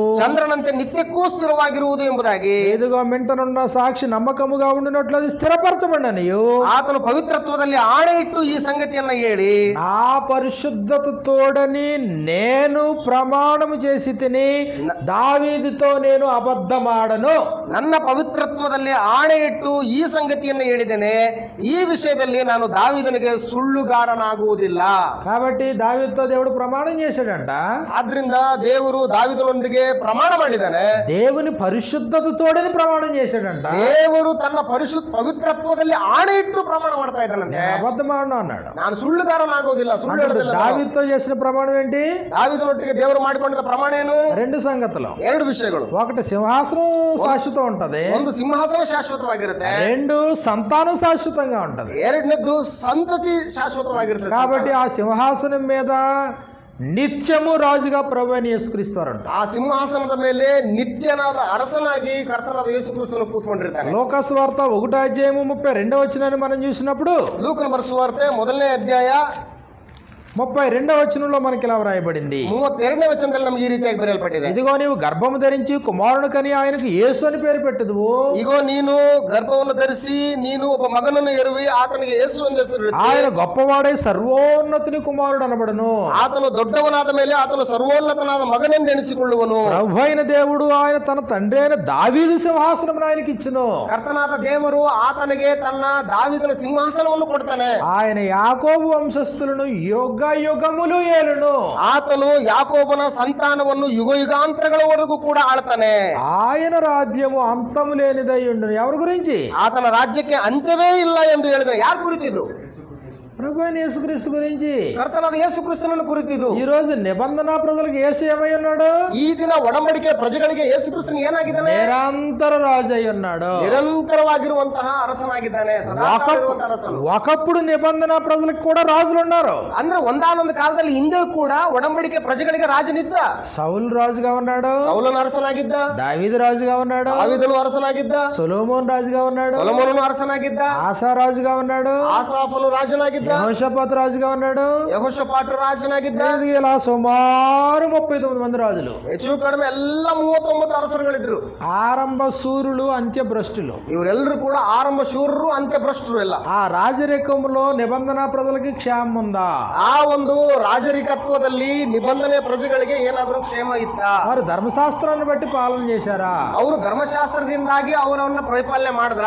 జీవితాలు అస్తవ్యస్తం చిన్నాభిన్నం అయిపోయినాయి. ಅವರ ಜೀವಿತಗಳೆಲ್ಲವೂ ಕೂಡ ಚಲ್ಲಪಿಲ್ಲಿಯಾಗಿ ಅಸ್ತವ್ಯಸ್ತಗೊಂಡು ಹೋಗ್ಬಿಟ್ಟಿದ್ರು. కానీ నేడు నిబంధన ప్రజల సంఘము, ಇವತ್ತು ಒಡಂಬಡಿಕೆ ಜನರು ಸಭೆ. బా మనకి ఎంత గొప్ప రాజు ఉన్నాడు. మనకి ಎಂತ ದೊಡ್ಡ ರಾಜ ಇದ್ದಾನೆ ನಮ್ಗೆ ಇವತ್ತು. 5 సంవత్సరాలకు ఒకసారి మారిపోయే రాజు అయినా, 5 ವರ್ಷಕ್ಕೊಂದ್ಸಾರಿ ಬದಲಾಗುವಂತ ಅರಸನ ಈತನು. లేకపోతే 40 సంవత్సరాలకు ఒకసారి మారిపోయే రాజా, ಇಲ್ಲಂತಂದ್ರೆ 40 ವರ್ಷಗಳ ನಂತರ ಬದಲಾಗುವಂತ ಅರಸನ ಈತನು. శాశ్వత కాలపు రాజు, ಶಾಶ್ವತ ಕಾಲದ ಅರಸನು ಈತನು. తిరుగులేని రాజు. ಈತನಿಗೆ ತಿರುಗೇ ಇಲ್ಲ, ಈತನಿಗೆ ಎದುರು ಬೀಳುವಂತ ಅರಸನೇ ಇಲ್ಲ. ఈయన పాలనలో న్యాయం తెలుసా ఆయనకి? ಈತನ ಪರಿಪಾಲನೆಯಲ್ಲಿ ನ್ಯಾಯ ಅನ್ನುವಂಥದ್ದು ಈ ರಾಜನಿಗೆ ಗೊತ್ತಿದೆಯಾ? ఆయన పాలనలో తన బిడ్డలు క్షేమంగా ఉంటారా? ಆತನ ಪರಿಪಾಲನೆಯಲ್ಲಿ ತನ್ನ ಪ್ರಜೆಗಳು ಕ್ಷೇಮವಾಗಿರ್ತಾರಾ? నేటి నిబంధన ప్రజలకి క్రీస్తు ప్రభు నిరంతర రాజుగా ఉన్నాడు. ಇವತ್ತು ಒಡಂಬಡಿಕೆ ಪ್ರಜೆಗಳಿಗೆ ಯೇಸು ಕ್ರಿಸ್ತನು ನಿರಂತರವಾದಂತಹ నువ్వు ఆ నిబంధనలో ఉన్నావంటే ఎంత ధన్యుడివి. ಇವತ್ತು ನಾವು ಆತನ ಪರಿಪಾಲನೆಯಲ್ಲಿ ಇದೀವಿ ಅಂತಂದ್ರೆ ನಾವು ಎಷ್ಟು ಧನ್ಯರು ನಾವು. ఇప్పుడు మన దేశంలో ఈ రాష్ట్రాల్లో ముఖ్యమంత్రులు ఉన్నారు చూసారా? ಈ ಒಂದು ರಾಜ್ಯಗಳಲ್ಲಿ ಮುಖ್ಯಮಂತ್ರಿಗಳಿದ್ದಾರೆ ನೋಡಿದಿರಾ? ఇది ఒకవేళ మనం కంపేర్ చేసుకుంటే ఇది కర్ణాటక కంటే ఆంధ్ర బెటర్, లేదా దీనికంటే అది బెటర్, దానికంటే ఇది బెటర్, ఈ సీఎం బెటరు, ఆ సీఎం లేకపోతే ఈ పిఎం బెటర్ అని అనుకోవచ్చు.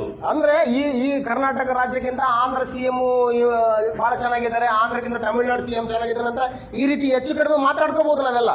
కానీ ಆದ್ರೆ ఈ రాజు ఎంత ఉన్నతమైన రాజు ఈయన. ಈ ರಾಜನು ಎಷ್ಟು ಉನ್ನತನಾದಂತ ರಾಜನೇ. సిలువ వేయబడిన సందర్భంలో కూడా, ಶಿಲುಬೆಗೆ ಹಾಕಲ್ಪಟ್ಟಂತ ಸಂದರ್ಭದಲ್ಲಿ ಕೂಡ పిలాతు యేసు ప్రభుని అడిగింది అదే, నువ్వు రాజువా అని అడిగాడు. ಪಿಲಾತನು ಯೇಸುವನ್ನು ಕೇಳಿದ್ದು ಕೂಡ ಅದೇನೆ, ನೀನು ಅರಸನಾ ಅಂತೇಳಿ. యోహాను సువార్త 18వ అధ్యాయంలో మనం చూసినప్పుడు, ಯೋಹಾನ್ ಬರೆಸುವಾರ್ತೆ 18ನೇ ಅಧ್ಯಾಯದಲ್ಲಿ ನಾವು ನೋಡಿದ್ರೆ, కాబట్టి యోహాను సువార్త 18వ అధ్యాయము 33వ వచనంలో మనకి ఇలా వ్రాయబడింది. ಯೋಹಾನ್ ಬರೆಸುವಾರ್ತೆ 18ನೇ ಅಧ್ಯಾಯ 33ನೇ ವಚನದಲ್ಲಿ ನಮಗೆ ಈ ರೀತಿಯಾಗಿ ಬರೆಯಲ್ಪಟ್ಟಿದೆ. పిలాతు తిరిగి అధికార మందిరంలో ప్రవేశించి యేసుని పిలిపించి, నువ్వు యూదుల రాజువేనా అని అడిగాడు. ನೀನು ಯಹೂದ್ಯರ ಅರಸನೋ ಅಂತೇಳಿ ಕೇಳ್ತಾ ಇದ್ದಾನೆ. నీవు యూదులకు రాజువేనా అని అడిగితే నీ అంతటి నీవే అంటున్నావా, ఎవరైనా చెప్పారా అంటే, నేను యూదుని కాదు కదా అన్యుణ్ణి అన్నాడు ఆయన. ಅಂದ್ರೆ ನಾನು ಯಹೂದ್ಯರ ಅರಸನು ಅಂತ ಹೇಳ್ಬಿಟ್ಟು ಕೇಳ್ತಾ ಇದ್ದಾಗ ನೀನೇ ಹೇಳಿದೀಯಲ್ಲ ಅಂತ ಹೇಳ್ತಾ ಇದ್ದ. 36వ వచనంలో యేసు ప్రభు సమాధానం ఇచ్చారు. ಇಲ್ಲಿ 36ನೇ ವಚನದಲ್ಲಿ ಯೇಸು ಕ್ರಿಸ್ತನು ಅದಕ್ಕೆ ಉತ್ತರವನ್ನು ಕೊಟ್ಟಿದ್ದಾನೆ. యేసు నా రాజ్యము ఈ లోక సంబంధమైనది కాదు. ಯೇಸು ಕ್ರಿಸ್ತನು ನನ್ನ ರಾಜ್ಯವು ಇಹಲೋಕ ಸಂಬಂಧವಾದದ್ದಲ್ಲ. నా రాజ్యం ఈ లోక సంబంధమైనది అయితే నేను యూదులకు అప్పగింపబడినట్లు నా సేవకులు పోరాడుదురు కానీ నా రాజ్యం ఇహ సంబంధమైనది కాదు. నేను ಈ ಲೋಕ ಸಂಬಂಧದ್ದಾಗಿದ್ರೆ ನನ್ನ ರಾಜ್ಯ ನನಗೋಸ್ಕರ ಇವತ್ತು ದೇವರು ಸೈನ್ಯ ಓಡಾಡ್ತಾ ಇತ್ತು, ಆದ್ರೆ ನನ್ನ ರಾಜ್ಯ ಈ ಲೋಕ ಸಂಬಂಧಪಟ್ಟದ್ದಲ್ಲ. 37వ వచనంలో రెండోసారి పిలాతు అడుగుతున్నాడు. ಇಲ್ಲಿ 37ನೇ ವಚನದಲ್ಲಿ ಮತ್ತೊಂದು ಸಾರಿ ಕೇಳಲ್ಪಡ್ತಾ ಇದೆ. అందుకు పిలాతు నీవు రాజువా అని ఆయనను అడుగుగా, ಅದಕ್ಕೆ ಆತನು ನೀನು ಅರಸನೋ ಅಂತೇಳಿ ಕೇಳಿದಾಗ, యేసు నీవన్నట్టు నేను రాజునే. ಯೇಸು ನೀನು ಹೇಳಿದ ಹಾಗೆ ನಾನು ಅರಸನ ಹೌದೇ. యేసుక్రీస్తు రాజు. ಯೇಸು ಕ್ರಿಸ್ತನು ಅರಸನು ಹೌದು. అబ్రహాము కుమారుడకు దావీదు కుమారుడైన యేసుక్రీస్తు వంశావళి. ಅಬ್ರಹಾಮನ ಮಗನಾದಂತಹ ದಾವೀದನ ಮಗನಾದಂತಹ ಯೇಸು ಕ್ರಿಸ್ತನ ವಂಶಾವಳಿ. దావీదుతో ప్రమాణం చేసినటువంటి దేవుడు దావీదు సంతానముగా దావీదు సింహాసనం మీద నిరంతర రాజుగా క్రీస్తు ప్రభుని ఏర్పాటు చేశాడు. ದೇವರು ಅಬ್ರಹಾಮನಿಗೂ ದಾವೀದನಿಗೂ ಮಾಡಿದಂತ ವಾಗ್ದಾನದ ಮೇರೆಗೆ ದಾವೀದನ ಸಿಂಹಾಸನದಲ್ಲಿರುವಂತಹ ನಿರಂತರವಾಗಿರ್ತಕ್ಕಂಥ ಅರಸನು ಆತನು ಯೇಸು ಕ್ರಿಸ್ತ. యోహాను సువార్త 1వ అధ్యాయము 49వ వచనాన్ని మనం చూసినప్పుడు, ಯೋಹಾನ್ ಬರೆಸುವಾರ್ತೆ 1ನೇ ಅಧ್ಯಾಯ 49ನೇ ವಚನದಲ್ಲಿ ನಾವು ನೋಡಿದ್ರೆ, నతనీయేలు యేసు ప్రభు రాజుగా ఆయన గుర్తించాడు. ನತಾನಿಯೇಲನು ಅರಸನನ್ನಾಗಿ ಯೇಸು ಕ್ರಿಸ್ತನನ್ನು ಗುರುತಿಸಿದ್ದಾನೆ. 49వ వచనంలో 49ನೇ ವಚನದಲ್ಲಿ, నతనీయేలు బోధకుడా, ಅದಕ್ಕೆ ನತಾನಿಯೇಲನು ಗುರುವೇ, నీవు దేవుని కుమారుడవు ఇశ్రాయేలు రాజు అని ఆయనకు ఉత్తరం ఇచ్చాను. ನೀನು ದೇವಕುಮಾರನು ಸರಿ, ನೀನೇ ಇಸ್ರಾಯೇಲಿನ ಅರಸನು ಅಂದನು. నీవు దేవుని కుమారుడు ఇశ్రాయేలు రాజువు. ನೀನು ದೇವಕುಮಾರನು ಸರಿ, ನೀನೇ ಇಸ್ರಾಯೇಲಿನ ಅರಸನು ಅಂದನು. అక్కడ దేవుని కుమారుడు అంటే అర్థం ఏంటి? ದೇವರ ಮಗನು ಅಂದ್ರೆ ಅರ್ಥ ಏನು? ఇశ్రాయేలుకు రాజు అని అర్థం. ಅಂದ್ರೆ ಇಸ್ರಾಯೇಲರಿಗೆ ಅರಸನು ಅಂತ ಹೇಳಿ ಅರ್ಥ. యేసు దేవుని కుమారుడు అంటే ఇశ్రాయేలులకు రాజు. ಅಂದ್ರೆ ದೇವರು ಯೇಸು ಕ್ರಿಸ್ತನು ಇಸ್ರಾಯೇಲಿನ ಅರಸನು, ದೇವರ ಕುಮಾರನು ಅಂತ ಹೇಳಿ ಅರ್ಥ. ఏ ఇశ్రాయేలీలు? ಯಾ ಇಸ್ರಾಯೇಲ್ಯರು? సున్నతి సంబంధులా, ಸುನ್ನತಿ ಸಂಬಂಧಿಗಳ, ಭೌತಿಕ ಸಂಬಂಧವಾದಂತವರ? ఇదిగో నేటి నిబంధన ప్రజలకు రాజు. ಈ ನಿಬಂಧನೆ ಸಂಬಂಧಪಟ್ಟಂತ ಪ್ರಜೆಗಳಿಗೆ ఆత్మ సంబంధమైన ఇశ్రాయేలుకు రాజు అయిన ಆತ್ಮ ಸಂಬಂಧವಾದಂತ ಇಸ್ರಾಯೇಲ್ರಿಗೆ ಅರಸನಾತನು. ప్రకటన గ్రంథంలో మనం చూసినప్పుడు ಪ್ರಕಟಣೆ ಗ್ರಂಥದಲ್ಲಿ ನಾವು ನೋಡುವಾಗ 19వ అధ్యాయం 16వ వచనంలో మనకి ఇలా రాయబడింది. 19ನೇ ಅಧ್ಯಾಯ 16ನೇ ವಚನದಲ್ಲಿ ನಮಗೆ ಈ ರೀತಿಯಾಗಿ ಬರೆಯಲ್ಪಟ್ಟಿದೆ. రాజులకు రాజును ప్రభువులకు ప్రభువును అను నామము ఆయన వస్త్రం మీదను తొడ మీదను వ్రాయబడి ఉన్నది. ಆತನು ಸರ್ವಶಕ್ತನಾದ ದೇವರ ಉಗ್ರ ಕೃಪೆಂಬ ದಾಕ್ಷಿಣ್ಯ ತೊಟ್ಟಿಯಲ್ಲಿರುವವನು ತುಳಿತಾನೆ. ಆತನ ತೊಡೆಯ ಮೇಲಣ ವಸ್ತ್ರದಲ್ಲಿ ರಾಜಾದಿರಾಜನು ಕರ್ತರ ಕರ್ತನು ಎಂದು ಹೆಸರು ಬರೆದಿದೆ. నేడు ప్రభు అయిన క్రీస్తు నిరంతర రాజై ఉన్నాడు. ಇವತ್ತು ಕರ್ತನಾದಂತ ಯೇಸು ಕ್ರಿಸ್ತನು నిరంతరವಾದಂತ ಅರಸನಾಗಿದ್ದಾನೆ. అదే ప్రకారంగా ಅದೇ ರೀತಿಯಾಗಿ 4వ సంగతిని మనం చూసినప్పుడు 4ನೇ ವಿಷಯವನ್ನ ನಾವು ನೋಡಿದ್ರೆ, ఆయన నిరంతర ప్రవక్త. ಆತನು ನಿರಂತರವಾಗಿರುವಂತಹ ಪ್ರವಾದಿ. ద్వితీయోపదేశ కాండము 18వ అధ్యాయంలో మనం చూస్తే ಧರ್ಮೋಪದೇಶ ಕಾಂಡ ಪುಸ್ತಕ 18ನೇ ಅಧ್ಯಾಯದಲ್ಲಿ ನೋಡಿದ್ರೆ 15 నుంచి 22 వచనాల్లో మనకి ఇలా వ్రాయబడింది. 17ರಿಂದ 21ನೇ ವಚನದವರೆಗೆ ನಮ್ಗೆ ಈ ರೀತಿಯಾಗಿ ಬರೆಯಲ್ಪಟ್ಟಿದೆ. కాబట్టి అక్కడ మోషే మాట్లాడుతా ఉన్నాడు, ಇಲ್ಲಿ ಮೋಶೆ ಮಾತಾಡ್ತಾ ಇದ್ದಾನೆ, ఇదిగో నా వంటి ప్రవక్తను మీ సహోదరులు మీ కొరకు పుట్టించుదును. ನನ್ನಂತಹ ಒಬ್ಬ ಸಹೋದರನನ್ನ ನಿಮ್ಮ ಮಧ್ಯದಲ್ಲಿ ನಾನು ಎಬ್ಬಿಸ್ತೇನೆ. అతడు మీతో ఏమి చెప్పినను అన్ని విషయాల్లో మీరు ఆయన మాట వినాల. ಆತನು ನಿಮಗೆ ಏನ್ ಹೇಳ್ತಾನೋ ಆ ಎಲ್ಲ ವಿಷಯಗಳನ್ನು ನೀವು ನೆರವೇರಿಸಬೇಕು. ఎవరిని గూర్చి? ಯಾರನ್ನ ಕುರಿತಾಗಿದ್ದು? మోషే వంటి ప్రవక్త. ಮೋಶೆ ಅಂತ ಒಬ್ಬ ಪ್ರವಾದಿ. మోషే కంటే గొప్పవాడు ఇక్కడ ఉన్నాడు. ಮೋಶೆಗಿಂತಲೂ ಕೂಡ ದೊಡ್ಡದ ಹೆಚ್ಚಿನದ ಪ್ರವಾದಿ ಈತನು. ఎవరా ప్రవక్త? ಯಾರು ಆ ಪ್ರವಾದಿ? ప్రభు అయినటువంటి యేసుక్రీస్తు వారు. ಕರ್ತನಾಗಿರುವಂತಹ ಯೇಸು ಕ್ರಿಸ್ತನು. అపోస్తలుల కార్యాలు 3వ అధ్యాయము 22 నుంచి 26 వచనాల్లో మనకి ఇలా వ్రాయబడింది. ಅಪೊಸ್ತಲರ ಕೃತ್ಯಗಳ ಪುಸ್ತಕ 3ನೇ ಅಧ್ಯಾಯ. అపోస్తలుల కార్యాలు 3వ అధ్యాయము 22వ వచనం నుండి మనం చూస్తే ಅಪೊಸ್ತಲರ ಕೃತ್ಯಗಳ ಪುಸ್ತಕ 3ನೇ ಅಧ್ಯಾಯ 22ನೇ ವಚನದಿಂದ మోషే ఇట్లనెను, ಮೋಶೆಯು ಹೀಗೆ ಹೇಳ್ತಾ ಇದ್ದಾನೆ, ప్రభు అయిన దేవుడు నా వంటి ఒక ప్రవక్తను మీ సహోదరులో నుండి మీ కొరకు పుట్టించును. ದೇವರಾಗಿರುವ ಕರ್ತನು ನನ್ನನ್ನು ಏರ್ಪಡಿಸಿದಂತೆ ನಿಮ್ಮ ಸಹೋದರರಲ್ಲಿ ಮತ್ತೊಬ್ಬ ಪ್ರವಾದಿಯನ್ನು ನಿಮಗೆ ಏರ್ಪಡಿಸಿಕೊಡುವನು. ఆయన మీతో ఏమి చెప్పినను అన్ని విషయములలో మీరు ఆయన మాట వినవలెను. ಆತನು ನಿಮಗೆ ಹೇಳುವ ಎಲ್ಲಾ ಮಾತುಗಳಿಗೆ ಕಿವಿಗೊಡಬೇಕು. ఆయన మాట విననివాడు ప్రజల్లో ఉండకుండా సర్వనాశనం అవుతాడు. ಆ ಪ್ರವಾದಿಯ ಮಾತನ್ನು ಕೇಳದಿರುವ ಪ್ರತಿಯೊಬ್ಬನು ನಮ್ಮ ಜನರೊಳಗಿಂದ ಸಂಪೂರ್ಣವಾಗಿ ನಾಶವಾಗುವನು ಎಂಬುದೇ. కాబట్టి ఆయన ప్రవక్త. ಆದ್ರಿಂದ ಆತನು ಪ್ರವಾದಿ. ప్రవక్త మాట వినాలా, ధిక్కరించాలా? ಪ್ರವಾದಿಯ ಮಾತನ್ನ ಕೇಳಬೇಕಾ, ತಿರಸ್ಕರಿಸಬೇಕಾ? ఇదిగో ప్రవక్త మాట ధిక్కరించారు మిరియాము, అహరోను. ಪ್ರವಾದಿಯ ಮಾತನ್ನ ತಿರಸ್ಕರಿಸಿದ್ರು ಮಿರಿಯಾಮಳು. ప్రవక్త అయినటువంటి మోషే మాటను ధిక్కరించాడు కోరహు కుమారులు. ಕೊರಹನ ಮಕ್ಕಳು ಪ್ರವಾದಿಯಾದಂತಹ ಮೋಶೆ ಮಾತನ್ನ ಧಿಕ್ಕರಿಸಿದ್ರು ಅವರು. కాబట్టి ప్రవక్తల మాటను ధిక్కరిస్తే పనిష్మెంట్ ఉంటుందా లేదా? ಪ್ರವಾದಿಯ ಮಾತನ್ನ ಧಿಕ್ಕರಿಸಿದ್ರೆ ಪನಿಷ್ಮೆಂಟ್ ಇರುತ್ತೋ ಇರಲ್ವೋ? ప్రభు అయిన యేసుక్రీస్తు వారు నేటి ప్రవక్త, ఆయన మాటను ధిక్కరిస్తే, ಪ್ರವಾದಿ ಯೇಸು ಕ್ರಿಸ್ತನು ಆತನ ಮಾತನ್ನ ಧಿಕ್ಕರಿಸಿದ್ರೆ ನಾವು మత్తయి సువార్త 7వ అధ్యాయం 29వ వచనంలో మనకి ఇలా వ్రాయబడింది. ಮತ್ತಾಯನ ಬರೆಸುವಾರ್ತೆ 7ನೇ ಅಧ್ಯಾಯ 29వ వచనంలో మనం చూస్తే 29ನೇ ವಚನದಲ್ಲಿ ನೋಡಿದ್ರೆ, ఏలయనగా ఆయన వారి శాస్త్రుల వలెగాక అధికారము గల వారి వలె వారికి బోధించెను. ಆತನು ಅವರ ಶಾಸ್ತ್ರಿಗಳಂತೆ ಉಪದೇಶ ಮಾಡದೆ ಅಧಿಕಾರವಿದ್ದವನಂತೆ ಅವರಿಗೆ ಉಪದೇಶ ಮಾಡುತ್ತಿದ್ದನು. అప్పటి వరకు వారి ప్రవక్తలైనటువంటి శాస్త్రులు బోధించే విధానం వేరే. ಅಲ್ಲಿವರೆಗೂ ಅವರ ಶಾಸ್ತ್ರಿಗಳು ಪ್ರವಾದಿಗಳು ಬೋಧಿಸುವಂತ ವಿಧಾನನೇ ಬೇರೆ. కానీ 7వ అధ్యాయము 29వ వచనంలో, ಆದ್ರೆ 7ನೇ ಅಧ್ಯಾಯ 29ನೇ ವಚನದಲ್ಲಿ, ఇదిగో ఆయన అధికారము గల వారి వలె వారికి బోధించాడు. ಆತನು ಅವರಿಗೆ ಅಧಿಕಾರವಿದ್ದವನಂತೆ ಅವರಿಗೆ ಉಪದೇಶ ಮಾಡುತ್ತಿದ್ದನು. యోహాను సువార్త 6వ అధ్యాయము 14వ వచనంలో, ಯೋಹಾನ್ ಸುವಾರ್ತೆ 6ನೇ ಅಧ್ಯಾಯ 14ನೇ ವಚನದಲ್ಲಿ, యోహాను సువార్త 6వ అధ్యాయం 14వ వచనంలో మనకి ఇలా వ్రాయబడింది. ಯೋಹಾನ್ ಸುವಾರ್ತೆ 6ನೇ ಅಧ್ಯಾಯ 14ನೇ ವಚನದಲ್ಲಿ ನಮಗೆ ಈ ರೀತಿಯಾಗಿ ಬರೆಯಲ್ಪಟ್ಟಿದೆ, ప్రజలు ప్రభు అయినటువంటి యేసుక్రీస్తును నిజముగా ఈ లోకమునకు రాబోయే ప్రవక్త ఈరే అని చెప్పుకున్నారు. ಆತನು ಮಾಡಿದ ಈ ಸೂಚಕ ಕಾರ್ಯವನ್ನು ಆ ಜನರು ನೋಡಿ ಲೋಕಕ್ಕೆ ಬರಬೇಕಾದ ಪ್ರವಾದಿ ಈತನೇ ನಿಜ ಎಂದು ತಿಳಿದುಕೊಂಡರು. కాబట్టి సమరయ స్త్రీ ఆయనతో మాట్లాడిన తర్వాత ఈయన ప్రవక్త అని గుర్తించింది. ಸಮಾರ್ಯದ ಸ್ತ್ರೀ ಆತನೊಟ್ಟಿಗೆ ಮಾತಾಡುವಾಗ ಈತನೇ ಪ್ರವಾದಿ ಅಂತೇಳಿ ಆತನು ಗುರುತಿಸಿದ್ಲು. యోహాను సువార్త 5వ అధ్యాయము 19వ వచనం నుండి, ಯೋಹಾನ್ ಸುವಾರ್ತೆ 5ನೇ ಅಧ್ಯಾಯ 19ನೇ ವಚನದಿಂದ, కాబట్టి వారికి ప్రత్యుత్తరం ఇస్తూ యేసు ప్రభు ఇదిగో తాను ప్రవక్తనే అనేటువంటి సంగతిని ఆయన తెలియజేయడం జరిగింది. ಇಲ್ಲಿ ಅವರಿಗೆ ಪ್ರತ್ಯುತ್ತರವನ್ನು ಕೊಡ್ತಾ ನಾನು ಪ್ರವಾದಿಯೇ ಎಂಬುದಾಗಿ ಆತನು ಹೇಳ್ಕೊಳ್ತಾ ಇದ್ದಾನೆ. 8వ అధ్యాయము 28వ వచనంలో, 8ನೇ ಅಧ್ಯಾಯ 28ನೇ ವಚನದಲ್ಲಿ, కావున యేసు మీరు మనుష్య కుమారుని పైకెత్తినప్పుడు నేనే ఆయననని నా అంతట నేనే ఏమీ చేయక తండ్రి నాకు నేర్పినట్టు ఈ సంగతులు మాట్లాడుచున్నారని మీరు గ్రహించెదరు. ನೀವು ಮನುಷ್ಯ ಕುಮಾರನನ್ನು ಎತ್ತರದಲ್ಲಿಟ್ಟಾಗ ಇವನೇ ಆತನೆಂದು ತನ್ನಷ್ಟಕ್ಕೆ ತಾನೇ ಏನೂ ಮಾಡದೆ ತಂದೆಯು ತನಗೆ ಬೋಧಿಸಿದ ಹಾಗೆ ಅದನ್ನೆಲ್ಲ ಮಾತಾಡಿದನೆಂದು ನನ್ನ ವಿಷಯವಾಗಿ ನಿಮಗೆ ತಿಳಿಯುವುದು ಅಂತ ಹೇಳಿದ್ದಾರೆ. కాబట్టి ఇక్కడ నిబంధన ప్రజలకు క్రీస్తు ఏమై ఉన్నాడు? ಇಲ್ಲಿ ಒಡಂಬಡಿಕೆ ಜನರಿಗೆ ಯೇಸು ಕ್ರಿಸ್ತನು ಏನಾಗಿದ್ದಾನೆ? ప్రవక్త. ಇಲ್ಲಿ ನಿರಂತರವಾಗಿರುವಂತ ಪ್ರವಾದಿ ಆಗಿದ್ದಾನೆ. ఇశ్రాయేలు ప్రవక్త లాంటి ప్రవక్త కాదు. ಅಂದ್ರೆ ಇಸ್ರಾಯೇಲರಿಗಿದ್ದಂತ ಪ್ರವಾದಿ ಅಂತ ಆತನಲ್ಲ ಈತನು. ఇశ్రాయేలు ప్రవక్తలు ఎలాంటి వారు? ಇಸ್ರಾಯೇಲರ ಪ್ರವಾದಿಗಳು ಎಂತವರು? మంటి గోడ మీద గచ్చిపోత పూసేవాడు. ಅಂದ್ರೆ ಮಣ್ಣಿನ ಗೋಡೆಯ ಮೇಲೆ ಪ್ಲಾಸ್ಟರ್ ಮಾಡ್ದಂಗೆ ತಪ್ಪೆ ಸಾರಿಸ್ದಂಗೆ ಚೆನ್ನಾಗಿ. కాబట్టి ఇశ్రాయేలు ప్రవక్తలు అలాంటి వారు. ಅಂದ್ರೆ ಇಸ್ರಾಯೇಲ್ ಪ್ರವಾದಿಗಳು ಎಂತವರು? ಅವರು కూలికి బోధిస్తున్నారు. ಅಂದ್ರೆ ಕೂಲಿಗೆ ಅವರು ಬೋಧಿಸ್ತಾ ಇದ್ದಾರೆ. లంచాలు పుచ్చుకుని బోధిస్తున్నారు. ಲಂಚನ್ನ ತಗೊಂಡು ಅವರು ಬೋಧನೆ ಮಾಡ್ತಾ ಇದ್ದಾರೆ. వారి కాలంలో బొత్తిగా చెడిపోయింది. ಅಂದ್ರೆ ಆ ಒಂದು ಕಾಲದಲ್ಲಿ ಅದೆಲ್ಲ ಕೆಟ್ಟೋಗ್ಬಿಟ್ಟಿದೆ ಎಲ್ಲಾನು. ఇర్మియా గ్రంథము 14వ అధ్యాయంలో మనం చూసినప్పుడు, ಯೆರೆಮೀಯನ ಗ್ರಂಥ 14ನೇ ವಚನದಲ್ಲಿ ನಾವು ನೋಡಿದ್ರೆ 14వ వచనంలో మనకి ఇలా రాయి 14 ఇర్మియా గ్రంథంలో ఇలా రాయబడింది. ಯೆರೆಮೀಯನ ಗ್ರಂಥ 14ನೇ అధ్యాయ 14ನೇ వచనದಲ್ಲಿ నಮಗೆ ఈ ರೀತಿ యెహోవా నాతో ఇట్లను ప్రవక్తలు నా నామమును బట్టి అబద్ధములు ప్రకటించున్నారు. ಆಗ ಯೆಹೋವನು ನನಗೆ ಈಗ ನುಡಿದನು, ಪ್ರವಾದಿಗಳು ನನ್ನ ಹೆಸರಿನಿಂದ ಸುಳ್ಳಾಗಿ ಪ್ರವಾದಿಸುತ್ತಾರೆ. నేను వారిని పంపలేదు, వారికి ఆజ్ఞ ఇయ్యలేదు, వారితో మాట్లాడలేదు. ನಾನು ಅವರನ್ನು ಕಳುಹಿಸಲಿಲ್ಲ, ಅವರಿಗೆ ಅಪ್ಪಣೆ ಕೊಡಲಿಲ್ಲ, ಏನೂ ಹೇಳಲಿಲ್ಲ. కాబట్టి వారు అసత్య దర్శనములను, శకునములను, మాయమంత్రములను, తమ హృదయమును పుట్టిన వంచనను వారు ప్రకటన చేస్తున్నారు. ಅವರು ಸುಳ್ಳಾದ ದಿವ್ಯ ದರ್ಶನವನ್ನು, ಕಣಿಯನ್ನು, ಮಾಯತಂತ್ರವನ್ನು, ಸ್ವಕಲ್ಪಿತ ಮೋಸವನ್ನು ನಿಮಗೆ ಪ್ರಕಟಿಸುತ್ತಾರೆ.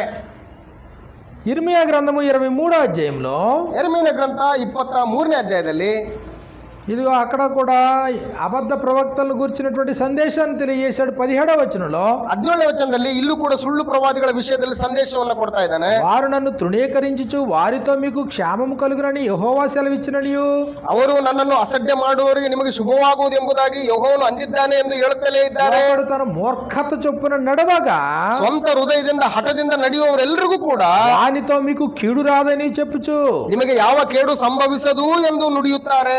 యెహోవా ఆజ్ఞను బట్టి మాటలాడక తమకు తోచిన దర్శనమును బట్టి పలుకుదురు. ಅವರು ಯೆಹೋವನ ಆಲೋಚನಾ ಸಭೆಯಲ್ಲಿ ನಿಂತು ಆತನ ಮಾತುಗಳನ್ನು ಕೇಳಿ ಕಂಡಿದ್ದಾರೆ, ಯಾರು ಆತನ ನುಡಿಗೆ ಕಿವಿಗೊಟ್ಟು ಗಮನಿಸಿದ್ದಾರೆ ಅಂತ ಹೇಳ್ತಾ ಇದ್ದಾರೆ. 23వ అధ్యాయము 31వ వచనంలో మనకి ఇలా వ్రాయబడింది. 23ನೇ ಅಧ್ಯಾಯ 31ನೇ ವಚನದಲ್ಲಿ ನಮಗೆ ಈ ರೀತಿಯಾಗಿ ಬರೆಯಲ್ಪಟ್ಟಿದೆ. స్వేచ్ఛగా నాలుకలను ఆడించుకొనుచు దేవోక్తులను ప్రకటించుచు ప్రవక్తలకు నేను విరోధిని. ಆಹಾ, ತಮ್ಮ ನಾಲಿಗೆಗಳನ್ನು ಚಾಚಿ ಯೆಹೋವನು ನುಡಿಯುತ್ತಾನೆ ಎಂದು ಹೇಳುವ ಪ್ರವಾದಿಗಳಿಗೆ ನಾನು ಪ್ರತಿಭಟಿಸುವವನಾಗಿದ್ದೇನೆ. మాయా స్వప్నములను ప్రకటించి వాటిని చెప్పుచు అబద్ధముల చేతను మాయా ప్రగల్భముల చేతను నా ప్రజలను దారి తొలగించు వారికి నేను విరోధినైతిని. ಇದು ಯೆಹೋವನ ನುಡಿ. ಆಹಾ, ಸುಳ್ಳು ಕನಸುಗಳನ್ನು ಪ್ರಕಟಿಸಿ ವಿವರಿಸಿ ತಮ್ಮ ಸುಳ್ಳು ಮಾತುಗಳಿಂದಲೂ ಕೊಚ್ಚಾಟದಿಂದಲೂ ನನ್ನ ಜನರಿಗೆ ದಾರಿ ತಪ್ಪಿಸುವ ಪ್ರವಾದಿಗಳನ್ನು ಎದುರಿಸುವನಾಗಿದ್ದೇನೆ. ನಾನು ಅವರನ್ನು ಕಳುಹಿಸಲಿಲ್ಲ, ಆಜ್ಞಾಪಿಸಲಿಲ್ಲ, ಅವರಿಂದ ಈ ಜನರಿಗೆ ಯಾವ ಪ್ರಯೋಜನವಾಗುವುದಿಲ್ಲ. వారిని నేను పంపలేదు, వారికి ఆజ్ఞ ఇయ్యలేదు. ನಾನು ಅವರನ್ನು ಕಳಿಸಲಿಲ್ಲ, ಅವರಿಗೆ ಆಜ್ಞಾಪಿಸಲಿಲ್ಲ. కాబట్టి ఇశ్రాయేలు యొక్క ప్రవక్త ఎలాంటి వారు? ಇಸ್ರಾಯೇಲ್ರ ಪ್ರವಾದಿಗಳು ಎಂತವರಾಗಿದ್ದಾರೆ? స్వేచ్ఛగా చెప్తున్నారు. ಅವರು ಬಹಳ ಸ್ವೇಚ್ಛೆಯಿಂದ ಹೇಳ್ತಾ ಇದ್ದಾರೆ. వాళ్ళ అభిప్రాయాలు ప్రకటిస్తున్నారు. ಅವರು ಸ್ವಂತ ಅಭಿಪ್ರಾಯಗಳನ್ನು ಹೇಳ್ತಾ ಇದ್ದಾರೆ. దేవుడు పంపకపోయినా పంపాడని చెప్తున్నారు. ದೇವರು ಕಳಿಸಿದ್ರು ಕೂಡ ದೇವರನ್ನು ಕಳಿಸಿದನಂತ ಹೇಳ್ತಾ ಇದ್ದಾರೆ. ఇప్పుడు ఈ ప్రవక్త లాంటి వాడు, ಈ ಪ್ರವಾದಿ ಎಂತಾತನು? దేవుని యొక్క చూచిన సంగతులే మాట్లాడుతున్నానంట. ದೇವರು ಏನ್ ಹೇಳ್ತಾನೋ ಅದನ್ನ ಮಾತ್ರ ಹೇಳ್ತೀನಿ ಅಂತ ಹೇಳ್ತಾ ಇದ್ದಾನೆ. నా అంతటా నేను ఏమి బోధించట్లేదంట. ನನ್ನಷ್ಟಕ್ಕೆ ನಾನು ಏನನ್ನು ಕೂಡ ಬೋಧಿಸುವುದಿಲ್ಲ. ఏమనవలనో ఏమి మాట్లాడవలనో దాని గురించి తండ్రే నాకు ఆజ్ఞ ఇచ్చాడు అన్నాడు. నేను ఏం మాట్లాడాలో ఏమనాలో దాని గురించి తండ్రే ఆజ్ఞ ఇచ్చాడు, అదే నేను మాట్లాడుతున్నా అన్నాడు. ನಾನು ತಂದೆ ಏನ್ ಆಜ್ಞಾಪಿಸಿದನೋ ಏನ್ ಮಾತಾಡ್ಬೇಕಂತ ಹೇಳಿದನೋ ಅದನ್ನೇ ಮಾತಾಡ್ತೀನಿ ನಾನು ಅಂತ ఈ ಹೇಳಿ. ప్రవక్త ఏమైనా సొంత మాటలు మాట్లాడా? ಈ ಪ್ರವಾದಿ ಏನಾದ್ರೂ ತನ್ನ ಸ್ವಂತ ಮಾತು ಮಾತಾಡಿದಾನ? లేదు. ಇಲ್ಲ. కాబట్టి ఇప్పుడు నిబంధన ప్రజలకి, ಈ ಒಡಂಬಡಿಕೆಯ ಜನಗಳಿಗೆ క్రీస్తు ప్రభు ఏమై ఉన్నాడు? ಯೇಸು ಕ್ರಿಸ್ತನ್ ಏನಾಗಿದ್ದಾನೆ? నిరంతర ప్రవక్త, ನಿರಂತರವಾಗಿರುವಂತಹ ಪ್ರವಾದಿಯಾಗಿದ್ದಾನೆ. నిరంతర రాజు, ನಿರಂತರವಾಗಿರುವಂತಹ ರಾಜನಾಗಿದ್ದಾನೆ. నిరంతర యాజకుడు, ನಿರಂತರವಾಗಿರುವಂತಹ ಯಾಜಕನಾಗಿದ್ದಾನೆ. నిరంతర మధ్యవర్తి. ನಿರಂತರವಾಗಿರುವಂತಹ ಮಧ್ಯವರ್ತಿಯಾಗಿದ್ದಾನೆ. అలాంటి గొప్ప వ్యక్తి మనకి తోడుగా ఉంటే, ಇಂತಹ ಒಬ್ಬ ದೊಡ್ಡ ವ್ಯಕ್ತಿ ನಮ್ಮ ಜೊತೆಗಿರ್ಬೇಕಾದ್ರೆ తప్పిపోవడానికి అవకాశం ఉంటుందా? ನಾವು ತಪ್ಪಿ ಹೋಗುವುದಕ್ಕೆ ಅವಕಾಶ ಇರುತ್ತಾ? మన నిబంధన ప్రజలు, ನಾವು ಒಡಂಬಡಿಕೆ ಪ್ರಜೆಗಳು. ನಾವು అలాంటి గొప్ప తండ్రి మనకి యేసుక్రీస్తుని మనకి అద్భుతంగా మనకు అనుగ్రహించారు. ಅಂತಹ ಒಬ್ಬ ದೊಡ್ಡ ತಂದೆ ನಮಗೆ ಯೇಸು ಕ್ರಿಸ್ತನಂತ ಶ್ರೇಷ್ಠನಾದಂತಹ ಆತನನ್ನು ನಮಗೆ ಕೊಟ್ಟಿದ್ದಾನೆ. మనకు అర్థం కాకపోతే, ನಮ್ಗೆ ಅರ್ಥ ಆಗ್ಲಿಲ್ಲ ಅಂದ್ರೆ దేవుని విలువానికి తెలియదు, ದೇವ್ರು ಯಾರು ಅನ್ನೋದು ಗೊತ್ತಾಗಲ್ಲ. నీకు అనుగ్రహింపబడిన ప్రభు విలువానికి తెలియదు. ನಿನಗೆ ಅನುಗ್ರಹಿಸಲ್ಪಟ್ಟಂತಹ ಕರ್ತನಾದ ಯೇಸು ಕ್ರಿಸ್ತನ ಬೆಲೆನೂ ಕೂಡ ನನಗೆ ಗೊತ್ತಾಗಲ್ಲ. కాబట్టి నువ్వు చేసుకున్న నిబంధన విలువానికి తెలియదు. ನೀನು ಮಾಡಿಕೊಂಡ ತನ್ನ ಒಡಂಬಡಿಕೆಯ ಒಂದು ಬೆಲೆನೂ ಕೂಡ ಗೊತ್ತಾಗಲ್ಲ. ఏదో పిలుపులాట్లు ఆడుకుని పిల్లకాయలను పోలి నువ్వు జీవితావు. ಏನೋ ಒಂಥರ ಒಂದು ಮಕ್ಕಳಾಟ ತರ ಆಟ ಆಡ್ಬಿಟ್ಟು ಜೀವಿತವನ್ನು ಕಳ್ಕೊಂಡ್ಬಿಡ್ತೀವಿ. క్రైస్తవ జీవితం అంటే సీరియస్గా తీసుకో. క్రిస్తీయ జీవితವನ್ನ ನೀನು ಬಹಳ ಗಂಭೀರವಾಗಿ ತಗೋಕೋ. ఇదిగో నాకు దేవునితో నిబంధన జరిగింది, ప్రభువు నాకు అనుగ్రహించబడ్డాడు, నా కొరకు, నా ప్రయోజనం కొరకు, నన్ను క్రమపరచడానికి అనేటువంటి ఆలోచన నీలో రాదు. ದೇವರು ನನ್ನನ್ನು ಕರೆದಿದ್ದಾನೆ, ನಾನು ನಿಬಂಧನೆ ಪ್ರಜೆ, ಕರ್ತನಾದ ಯೇಸು ಕ್ರಿಸ್ತನು ನನ್ನನ್ನು ಕೊಟ್ಟಿದ್ದಾನೆ ಅನ್ನುವಂತ ಒಂದು ಆಲೋಚನೆಯಿಂದ ಬದುಕು. నేటి క్రైస్తవ సమాజానికి అంటే నిబంధన ప్రజలకు, ಇವತ್ತು ಕ್ರೈಸ್ತ ಜನರಿಗೆ ಅಂದ್ರೆ ನಿಬಂಧನೆ ಪ್ರಜೆಗಳಿಗೆ క్రీస్తు ఏమై ఉన్నాడు? ಯೇಸು ಕ್ರಿಸ್ತನು ಏನಾಗಿದ್ದಾನೆ? రాజుగా పాలించేవాడై ఉన్నాడు, ಅರಸನಾಗಿ ಪರಿಪಾಲಿಸುವಂತ ಆತನಾಗಿದ್ದಾನೆ, ప్రవక్తగా ఉపదేశించేవాడై ఉన్నాడు, ಪ್ರವಾದಿಯಾಗಿ ಉಪದೇಶಿಸುವಂತ ಆತನಾಗಿದ್ದಾನೆ, యాజకుడుగా మన పక్షాన విజ్ఞాపన చేసేవాడై ఉన్నాడు, ಯಾಜಕನಾಗಿ ನಮ್ಮ ಪರವಾಗಿ ದೇವರ ಬಳಿಯಲ್ಲಿ ಆತನು ಪ್ರಾರ್ಥಿಸುವನಾಗಿದ್ದಾನೆ, ಬೇಡುವನಾಗಿದ್ದಾನೆ, మధ్యవర్తిగా నిబంధనకు మధ్యవర్తి ఉన్నాడు, ಒಡಂಬಡಿಕೆಗೆ ಆತನು ಮಧ್ಯಸ್ಥನಾಗಿದ್ದಾನೆ. అలాంటి ప్రభు చెంత చేరి ಅಂತಹ ಕರ್ತನಾದ ಯೇಸು ಕ್ರಿಸ್ತನ ಬಳಿಗೆ ಸೇರ್ಕೊಂಡು అలాంటి ప్రభువుతో కలిసి మన నిత్యత్వానికి ప్రయాణం చేయాలి. ಅಂತಹ ಕರ್ತನಾದ ಯೇಸು ಕ್ರಿಸ್ತನ ಜೊತೆಗೆ ಸೇರಿ ನಿತ್ಯತ್ವದ ಪ್ರಯಾಣವನ್ನು మనం నిబంధన ప్రజలు అనే సంగతిని ఎప్పుడూ మర్చిపోకూడదు. ನಾವು ಒಡಂಬಡಿಕೆ ಪ್ರಜೆಗಳೆನ್ನುವಂತ ಸಂಗತಿಯನ್ನು ಯಾವತ್ತೂ ನಾವು ಮರಿಬಾರದು. లేని పక్షంలో ಇಲ್ಲ ಅಂತಂದ್ರೆ ఇదిగో మనం ప్రభుని తృణీకరిస్తున్నాం, ఆయన్ని ఘనహీనం చేస్తున్నాం, ನಾವು ಆತನನ್ನು ತೃಣೀಕರಿಸ್ತಿದ್ದೇವೆ, ಆತನನ್ನು ಘನಹೀನನಾಗಿ ಮಾಡ್ತೇವೆ, ఆ దేవుణ్ణి హృదయపూర్వకంగా మనం సన్నిధించటం లేదు. ದೇವರನ್ನ ನಾವು ಹೃದಯಪೂರ್ವಕವಾಗಿ ಸೇವಿಸ್ತಾ ಇಲ್ಲ. కాబట్టి మనం తోటి నరుడితో చేసుకున్న నిబంధన విలువ తెలియలేదు, దేవునితో చేసుకున్న నిబంధన విలువ తెలియలేదు. ನಾವು ಜೊತೆಗಿದ್ದಂತ ಮನುಷ್ಯನೊಟ್ಟಿಗೆ ಮಾಡಿಕೊಂಡಂತ ಒಡಂಬಡಿಕೆ ಬೆಲೆನೂ ಗೊತ್ತಿಲ್ಲ, ದೇವರೊಟ್ಟಿಗೆ ಮಾಡಿಕೊಂಡಂತ ಒಡಂಬಡಿಕೆ ಬೆಲೆನೂ లేత వయసు నడిప్రాయం గతించిపోతుంది కానీ ನಮ್ಮ ಒಂದು ಎಳೆ ಪ್ರಾಯ ಮತ್ತು ಮಧ್ಯಮ ಪ್ರಾಯ ಕಳೆದು ಹೋಗ್ತಾ ಇದೆ. లేత వయసు నడిప్రాయం గతించిపోయి వృద్ధాప్యం వస్తున్నా గానీ ಈ ಎಳೆ ವಯಸ್ಸು, ಮಧ್ಯಪ್ರಾಯದ ವಯಸ್ಸು, ವೃದ್ಧಾಪ್ಯ ಎಲ್ಲ ಬರ್ತಾ ಇದೆ. మనుషులు యథార్థ పరులుగా తయారవటం లేదు. ಮನುಷ್ಯರು ಯಥಾರ್ಥವಂತರಾಗಿ ತಯಾರಾಗ್ತಾ ಇಲ್ಲ. నిన్న చదువుకున్నాం కదా, ನೆನ್ನೆ ಓದ್ಕೊಂಡಿವಲ್ವಾ? యాకోబు రాసిన పత్రిక 3:1 ఎవడైనను మాట యందు తప్పని ఎడలట్టు వాడు లోపము లేనివాడై. ಯಾವನಾದರೂ ಮಾತಿನಲ್ಲಿ ತಪ್ಪದಿದ್ದರೆ ಅಂತವನು ಲೋಪವಿಲ್ಲದವನಾಗಿದ್ದು. మాట యందు తప్పని ఎడల, ಮಾತಿನಲ್ಲಿ ತಪ್ಪದಿದ್ದರೆ మనుషులందరి దగ్గర నమ్మకత్వాన్ని సంపాదించు, ಮನುಷ್ಯರೆಲ್ಲರಲ್ಲೂ ಕೂಡ ನೀನು ನಂಬಿಕಸ್ಥೆಯನ್ನು ಸಂಪಾದನೆ ಮಾಡ್ಕೋ. దేవుని దగ్గర కూడా నమ్మకత్వాన్ని సంపాదించు. ದೇವರ ಬಳಿಯಲ್ಲೂ ಕೂಡ ನೀನು ನಂಬಿಕಸ್ಥಿತಿಯನ್ನು ಸಂಪಾದನೆ ಮಾಡ್ಕೋ. నమ్మకత్వాన్ని సంపాదించుకుంటే కదా బలా నమ్మకమైన మంచి దోషుడు అంటాడు. ನೀನು ನಂಬಿಕೆಯನ್ನ ಸಂಪಾದಿಸಿಕೊಂಡೇ ತಾನೇ ಭಲೆ ನಂಬಿಕಸ್ಥನಾದ ಒಳ್ಳೆ ಆಳು ನೀನು ಅಂತ ಹೇಳ್ಕೊಳ್ಳೋಕೆ ಸಾಧ್ಯ. బలా నమ్మకమైనటువంటి మంచి దోషుడువేనా? ನೀನು ಭಲೆ ನಂಬಿಕಸ್ಥನಾದಂತ ಒಳ್ಳೆ ಆಳು ನೀನೇನಾ? దేవుని యొక్క నమ్మకత్వాన్ని నువ్వు నిలబెట్టుకున్నావా? ದೇವರ ಬಳಿಯಲ್ಲಿ ನೀನು ನಂಬಿಕಸ್ಥಿತಿಯನ್ನ ನೀನು ನಿಲ್ಸ್ಕೊಂಡಿದ್ಯಾ, ಕಾಪಾಡ್ಕೊಂಡಿದ್ಯಾ? నిబంధన కొనసాగించినప్పుడే కదా నమ్మకత్వాన్ని నిలబెట్టుకున్నావు. ಈ ಒಡಂಬಡಿಕೆಯನ್ನ ಮುಂದುವರಿಸಿದ್ರೆ ತಾನೇ ಆ ಒಡಂಬಡಿಕೆಯಲ್ಲಿ ನಾವು ನಂಬಿಕಸ್ಥರಾಗಿರೋದು. ఆ ప్రామిస్ని మనం నిలబెట్టుకుంటే నిబంధనలో ఉన్నాం. ಆ ಪ್ರಾಮಿಸ್ ಅನ್ನ ನಾವು ಕಾಪಾಡ್ಕೊಂಡ್ರೇನೆ ನಾವು ಒಡಂಬಡಿಕೆಯಲ್ಲಿ ಇದೀವಿ ಅಂತ ಅರ್ಥ. లేకపోతే నేను వారి పెనిమిటి నేను వారు ఆ నిబంధనను భంగం చేసుకుని అన్నట్లుగా బ్రతుకుతాం. ನಾನು ಅವರಿಗೆ ಪತಿಯಾಗಿದ್ರು ಕೂಡ ಅವರು ನನ್ನ ಆಜ್ಞೆಗಳನ್ನ ಮೀರಿ ನಡೆದಿದ್ದಾರೆ ಅನ್ನುವಂತ ರೀತಿಯಲ್ಲಿ ಇರ್ತೀವಿ ನಾವು. నిబంధన ప్రజల యొక్క జీవితం ప్రత్యేకమైనది. ನಿಬಂಧನೆ ಪ್ರಜೆಗಳ ಜೀವಿತ ಬಹಳ ಪ್ರತ್ಯೇಕವಾಗಿರ್ತದೆ. నిబంధన ప్రజలు పాపం చేయడానికి వణుకుతారు, భయపడతారు. ಒಡಂಬಡಿಕೆ ಪ್ರಜೆಗಳು ಪಾಪ ಮಾಡೋದಕ್ಕೆ ಗಡಗಡ ನಡುಗ್ತಾರೆ. నిబంధన ప్రజలు తాము ఇచ్చినటువంటి మాట నిలబెట్టుకోవడమే అతిపెద్ద విజయం. ಅಂದ್ರೆ ಒಡಂಬಡಿಕೆ ಪ್ರಜೆಗಳು ತಾವು ಕೊಟ್ಟಂತ ಮಾತನ್ನ ನೆರವೇರಿಸುವಂತದ್ದು ಅವ್ರಿಗೆ ಇರುವಂತ ದೊಡ್ಡ ಒಂದು ಚಾಲೆಂಜ್. మనుషులందరి దగ్గర నమ్మకత్వాన్ని సంపాదించుకోవాలి. మనుషులెల్లరಲ್ಲೂ ಕೂಡ ನಂಬಿಕೆಯನ್ನು ಸಂಪಾದನೆ ಮಾಡ್ಕೋಬೇಕು. నీతో నిబంధన అనర్హుడు అయినటువంటి నీతో నిబంధన చేసుకున్న దేవుని దగ్గర కూడా నమ్మకత్వాన్ని సంపాదించుకోవాలి. ಅನರ್ಹನಾಗಿರುವಂತಹ ನಿನ್ನೊಟ್ಟಿಗೆ ಮಾಡಿಕೊಂಡಂತಹ ದೇವರ ನಿಬಂಧನೆಯನ್ನು ಕೂಡ ನಿನಗೆ ನೆರವೇರಿಸಬೇಕಾಗಿದೆ. గృహ నిర్వాహకులుగా మన పనేదే.